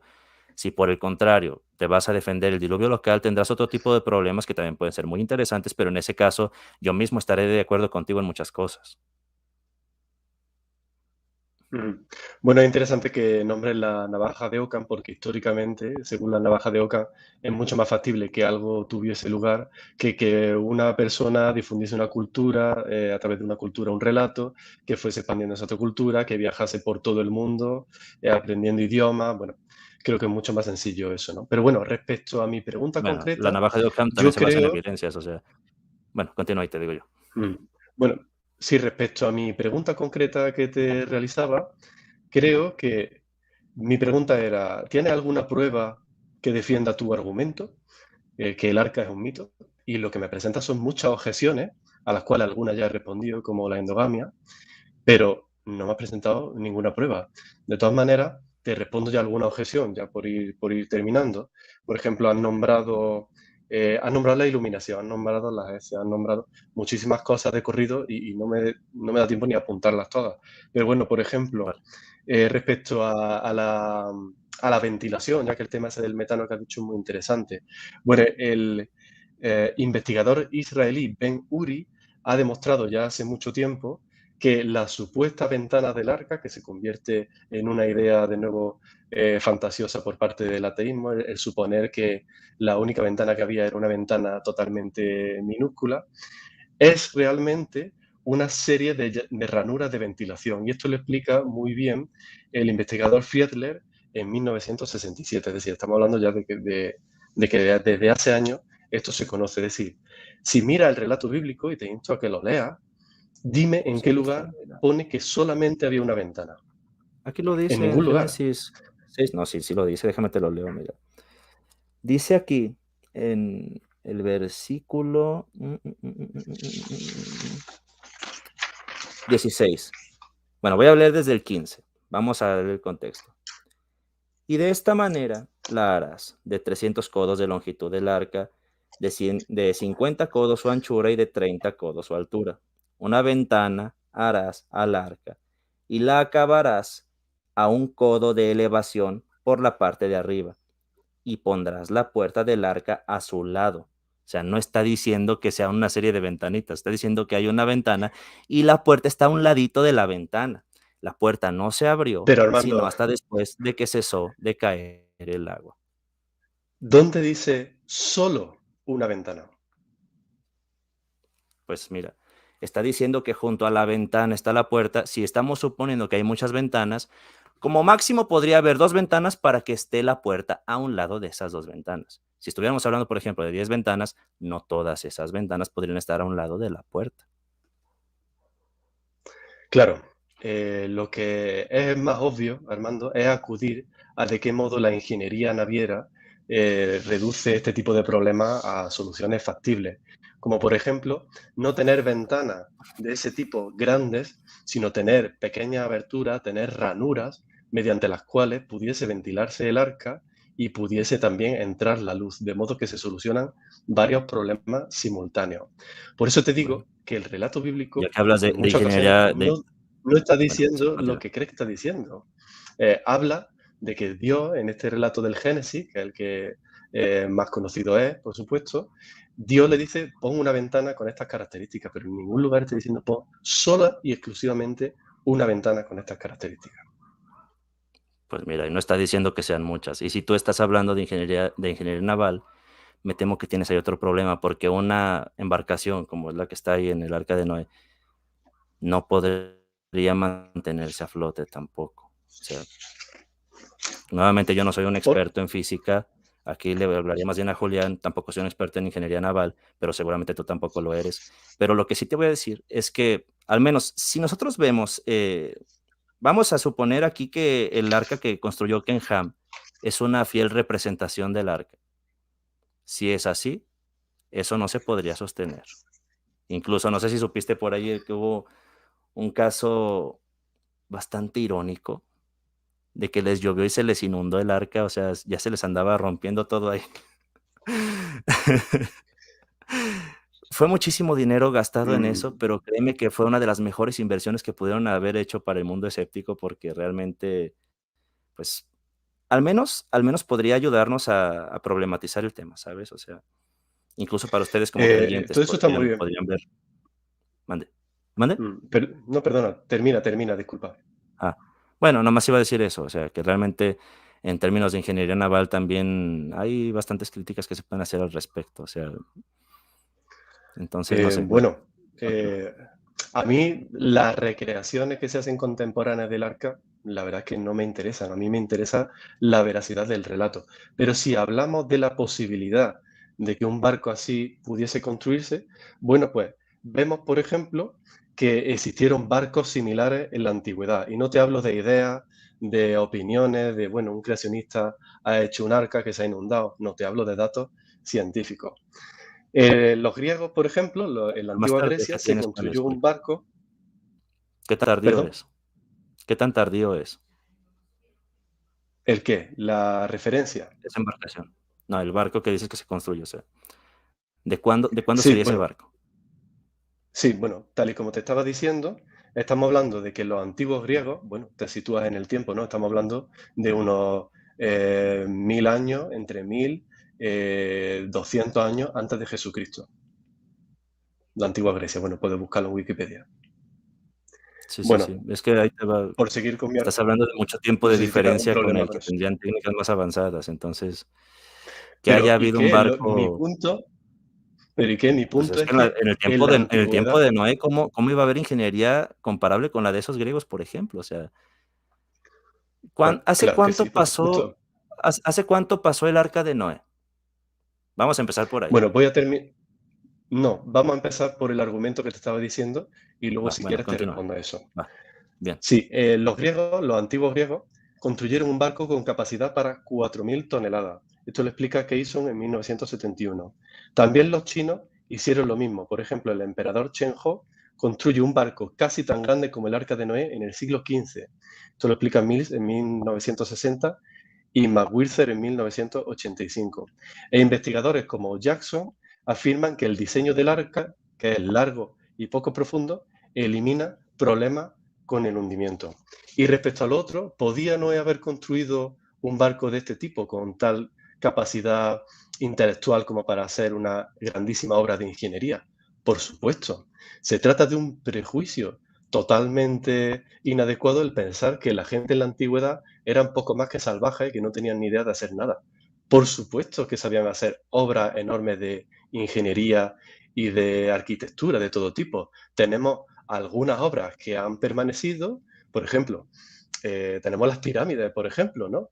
¿Qué antigüedad, qué hombre antiguo ha sido capaz de construir algo así que todavía permanece? Bueno, pues los egipcios lo hicieron. Los hombres en la antigüedad eran tan inteligentes como lo son hoy día y tenían que aplicar para viajar en barco, para alimentar animales y para todo tipo de cuestiones relativas a la vida práctica. Y pensar que no eran capaces de hacerlo se trata de un prejuicio histórico totalmente infundado. Y si afirma que en la antigüedad no eran capaces de hacer algo así, me gustaría que propusiese alguna prueba clara y contundente. Bueno, me parece a mí, en primer lugar, que estás cometiendo un anacronismo y también hay una falsa equivalencia, porque ¿de qué manera podrías tú tomar elementos de lo de las pirámides para compararlo con la supuesta embarcación de Noé? Porque decir que fueron algo muy antiguo y que lo construyeron los humanos y que, pues, evidentemente tenían la inteligencia para hacerlo, de ahí no se sigue que el arca de Noé hubiera tenido también esa misma, ¿cómo te digo? Que lo hubieran podido construir en el supuesto de que hubiera existido el arca de Noé, por supuesto, porque también, como te dije, hay mucha evidencia que más bien parece apuntar a que fue un relato heredado de los sumerios. Y ya te di el nombre de Van Hausen para que vayas y lo cheques. Pero me parece a mí que esa sería una de las muchas imposibilidades que obviamente no van a tener una respuesta satisfactoria. Podrá tener alguna que refuerce tu creencia previa, eso sí, pero en este caso la ingeniería naval que tú me estás mencionando es bastante tardía con relación a la fecha en la que supuestamente se habría dado el diluvio. Estamos hablando de algo que implicaría cosas muy excepcionales, o sea, y que aparte de que ahorita me decías que no se refería a que cubren la montaña más alta necesariamente desde tu perspectiva del diluvio local, pero desde el diluvio planetario necesariamente tendría que haberlo cubierto, o sea, porque no había acabado con todos los seres del mundo, porque pues, los que se hubieran subido, por ejemplo, al Everest, no habrían sido ahogados. Y también tienes el problema de que se mezclan el agua dulce y el agua salada, la diferente presión y demás cosas hubieran matado también la vida marina incluso, y ni siquiera hubiera quedado fitoplancton. Eh, pero en este caso el arca, con esa ingeniería naval, sí hubiera podido subsistir. Al margen de que los animales también se hubieran muerto adentro. Pero pero la cosa es que no, no veo cómo puedas decir que no hay evidencia de que esto es mito, cuando por el contrario tú volteas a ver la evidencia y ves las cosas en contra que tendrían que haber sorteado y pues realmente por la navaja de Occam que te la había citado, sí parece ser lo más factible. Y ahora te dije, la navaja de Occam sí va hacia lo más sencillo, pero de forma ¿cómo te digo?, secundaria derivándose de las evidencias. Si la evidencia te sugiere que tomes una explicación más compleja, entonces, y solo entonces, vas y tomas la más compleja. Pero incluso en este caso no parece ser la menos compleja la que estás proponiendo, ¿sabes? O sea, y digo, ahorita estás defendiéndola desde la posición más difícil para que tenga más credibilidad lo que dices, eso sí lo entiendo, no es lo que tú necesariamente defiendes. Pero sí creo que habría que cerrar mucho los ojos para no ver que realmente, pues, si estás defendiendo un caso indefendible, pues, no sé. Bueno, bueno, voy a ir pasando a mi alegato final, pero bueno, me Vale, decepciona un poco que creo que no has presentado ninguna evidencia. Habla de evidencia continuamente, pero yo te he presentado datos científicos y creo que hasta el momento tú no has aportado ninguno. Bueno, voy a pero pasar no has al presentado datos alegato. bien interpretados y ni siquiera están bien, o sea, Ujú. vale. Bueno, voy a pasar al alegato final y posteriormente eh, podré tomar una o dos preguntas, ¿vale? Que tú puedas ver en el chat. Eh, Sí, bueno, alegato final es sencillo porque, bueno, eh, empezaré diciendo 3 puntos. Bueno, voy a decir 3 puntos, ¿vale? Primero, que no puedo evitar pensar que hay un complejo de superioridad intelectual cuando desde Occidente miramos los relatos de otras culturas, y eso lo has dicho casi explícitamente. Eh, es una forma, no voy a decir de ¿me racismo, pero escuchas? casi, ¿no? Sí, yo te oigo. ¿Me Sí. escucháis ¿Me a me mí? escuchas? Yo sí te oigo. Sí, sigues aquí, ¿Se ¿verdad? me oye? Va, Sí. perfecto, continúa, es que se trabó. Sí. Vale. Te Disculpa, escucho un ¿vale? poquito cortado. Que sea. Déjame ver. Ya ¿Me estás bien, escucháis ahora bien? sí, continúa. Si Sí. quieres, puedes Bueno, volverlo a decir porque no sé si se habrá quedado vale. bloqueado. Bueno, disculpad, ¿eh? Sí, Eh, estabas hablando sobre el lo del alegato. complejo de superioridad, no sé si puedes retomar desde Sí, ahí. sí, efectivamente. Gracias, Armando. Eh, decía que como primer punto de mi Vale, alegato final es que no puedo evitar pensar que hay un complejo de superioridad intelectual cuando desde un paradigma occidental que tenemos hoy día miramos los relatos de otras culturas pensando que estas personas no eran más que meros salvajes que apenas sabían por dónde le venían el viento. Y quitándole valor histórico a los relatos del momento simplemente porque no se adaptan a las categorías de pensamiento occidentales. Em, si para ver la veracidad de un relato histórico, por ejemplo, necesita que el narrador haya presentado un estudio científico que superaría en profundidad cualquier tesis doctoral, y de ese modo responderían a las objeciones que ha presentado, bueno, pues eso no lo vas a encontrar nunca, porque son formas contemporáneas, son formas occidentales de presentar el conocimiento. Si no aplicase estas categorías y hiciese un ejercicio de empatía con los que han escrito este relato, comprenderías que esa era la forma de escribir los relatos en el momento. Es más, si yo creo que si tú hubieses estado presente en el arca de Noé y luego tuvieras que haberlo escrito, lo hubieras escrito del mismo modo. Y el problema no es que no haya evidencia o indicios suficientes para comprobar la veracidad de relatos como el del Arca de Noé, sino que tiene una serie de prejuicios tan grandes que te dejan ciegos para ver verdades históricas e incluso apoya conspiraciones que no soportan el mínimo análisis histórico, y me refiero a la historia como disciplina académica. Segundo, el único motivo por el que tiene una fuerte inclinación a negar la veracidad del relato del Arca de Noé es por el sentido religioso que se le otorga. Sin embargo, a pesar de eso, eres capaz de negar la historicidad, lo cual es una paradoja. Entonces, ¿niega la historicidad o niega el sentido religioso? Bueno, yo creo que si tú niegas la historicidad, flaco favor le estás haciendo al ateísmo, ya que estás proponiendo una especie de conspiración histórica por tal de defender tus prejuicios. Y por último, he de decir que, muy a mi pesar, en el debate o en la charla que hemos tenido, has presentado una serie de objeciones una tras otra.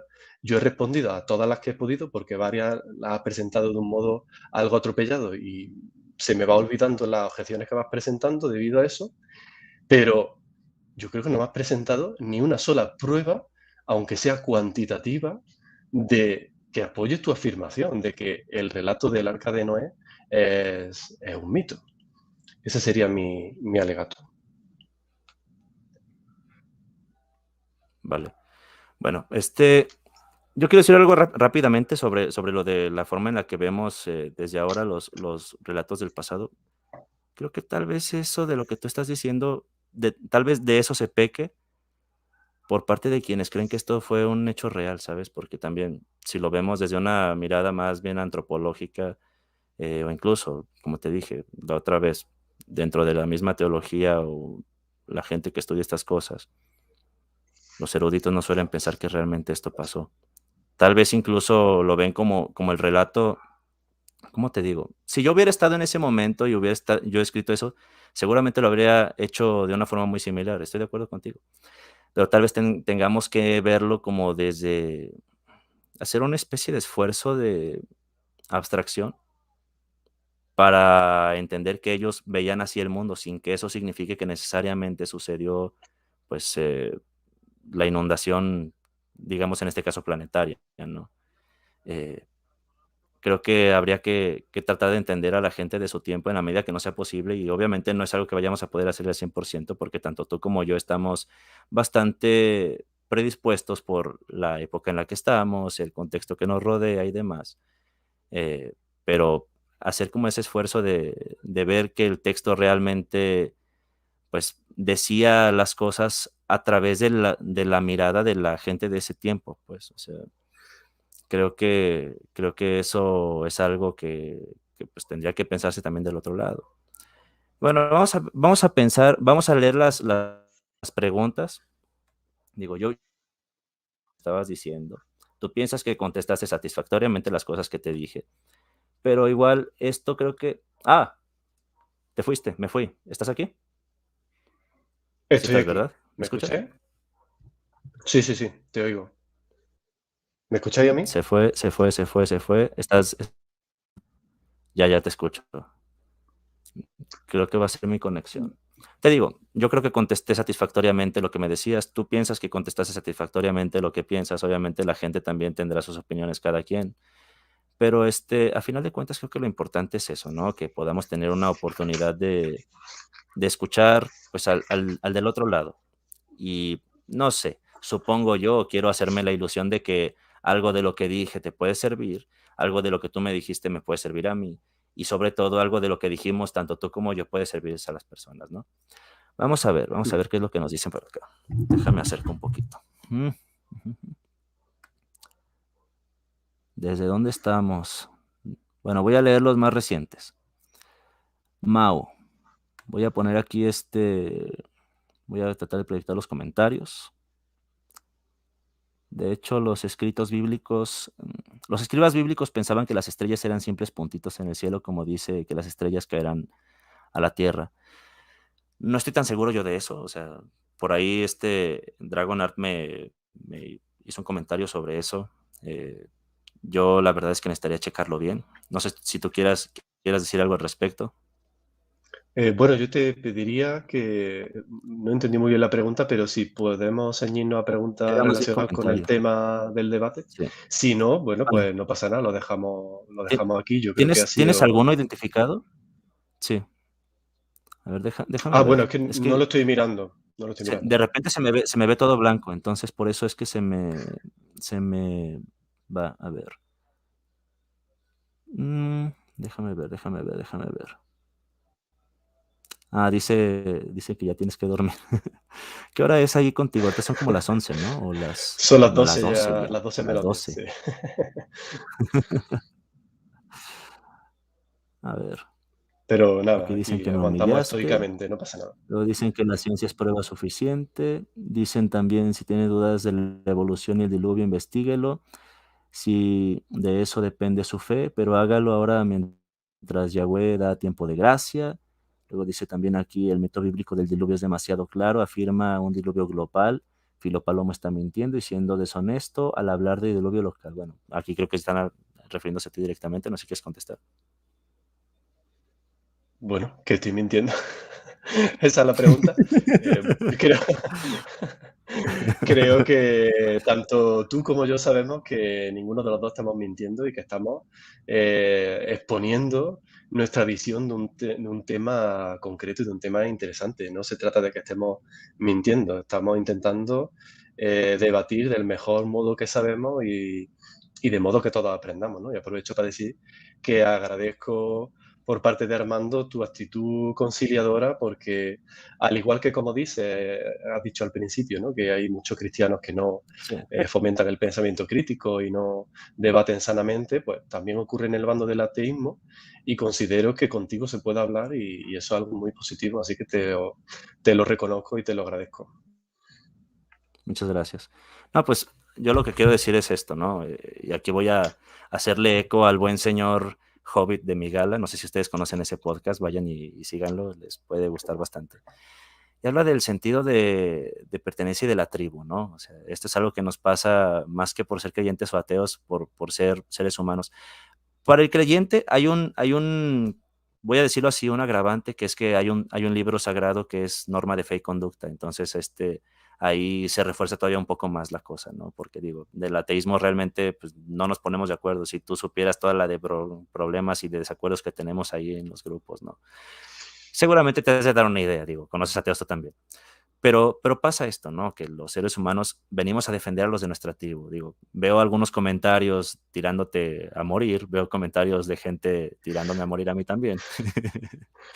Pero esto pasa Es de porque esperar, pues, está bien. buscamos pertenecer y buscamos de alguna forma, eh, proteger a los que consideramos como los nuestros, ¿no?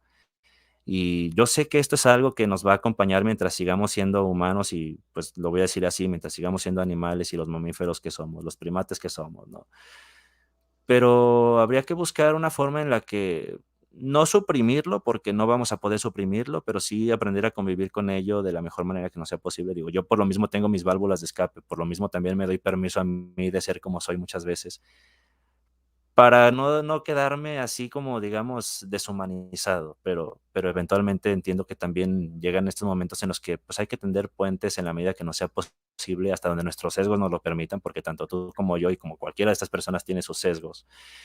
Y sería lo más razonable, pues, verlo, ¿no? Ver esa realidad y darnos cuenta de que a final de cuentas somos seres humanos y, pues, estamos en este mismo barco, lo voy a decir, ¿no? Haciendo alusión pues, este arquetipo del Arca de Noé. Estamos lo voy a finalizar con una enseñanza que escuché de ahí en casa.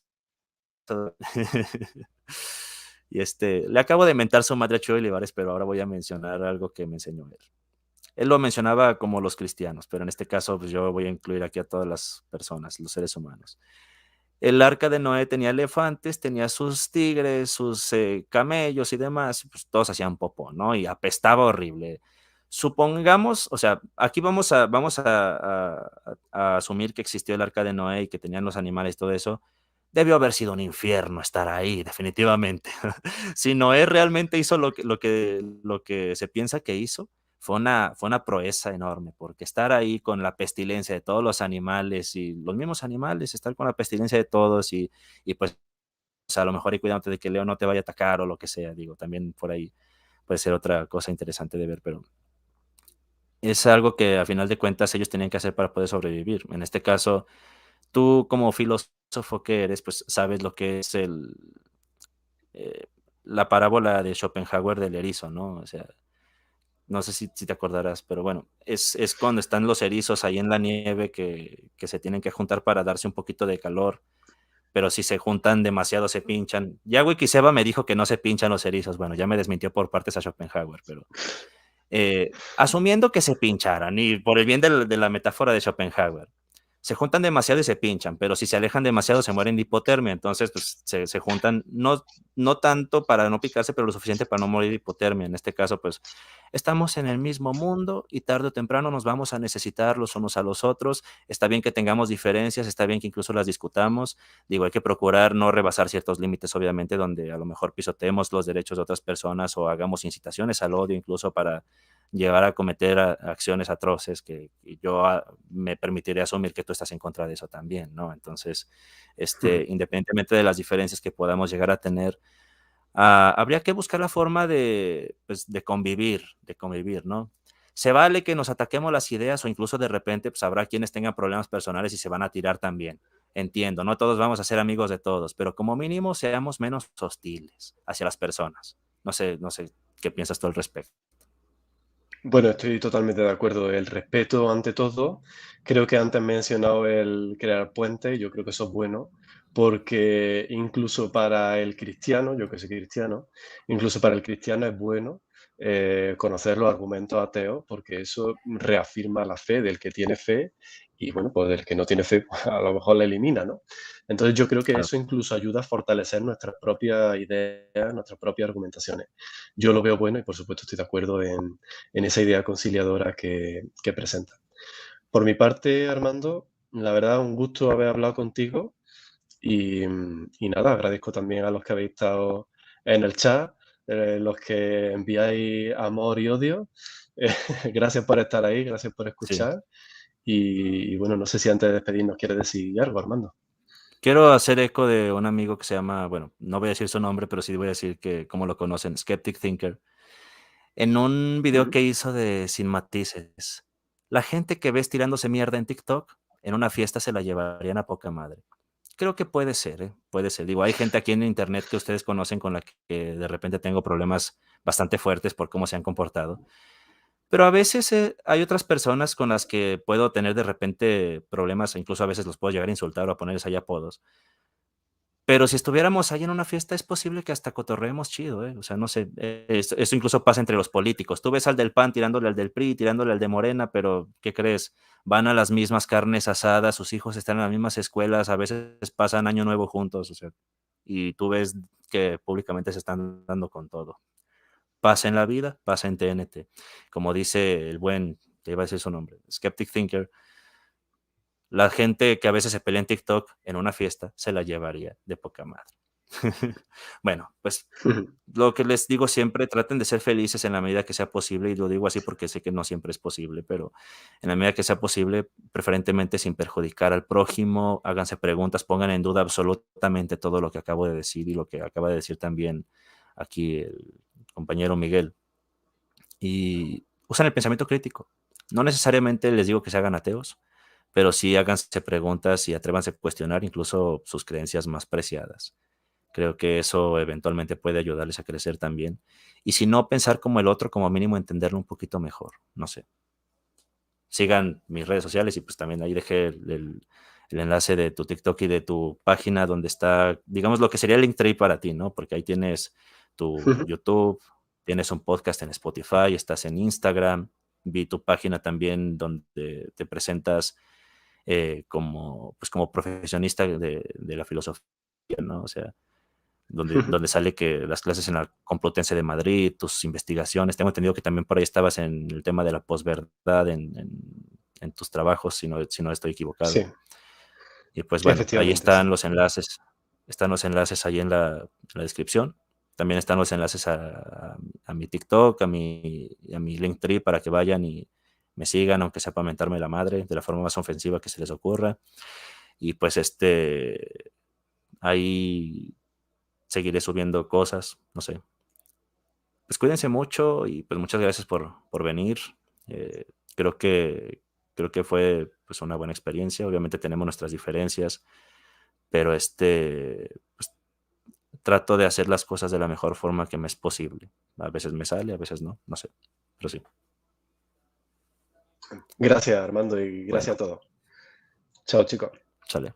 Hasta la próxima.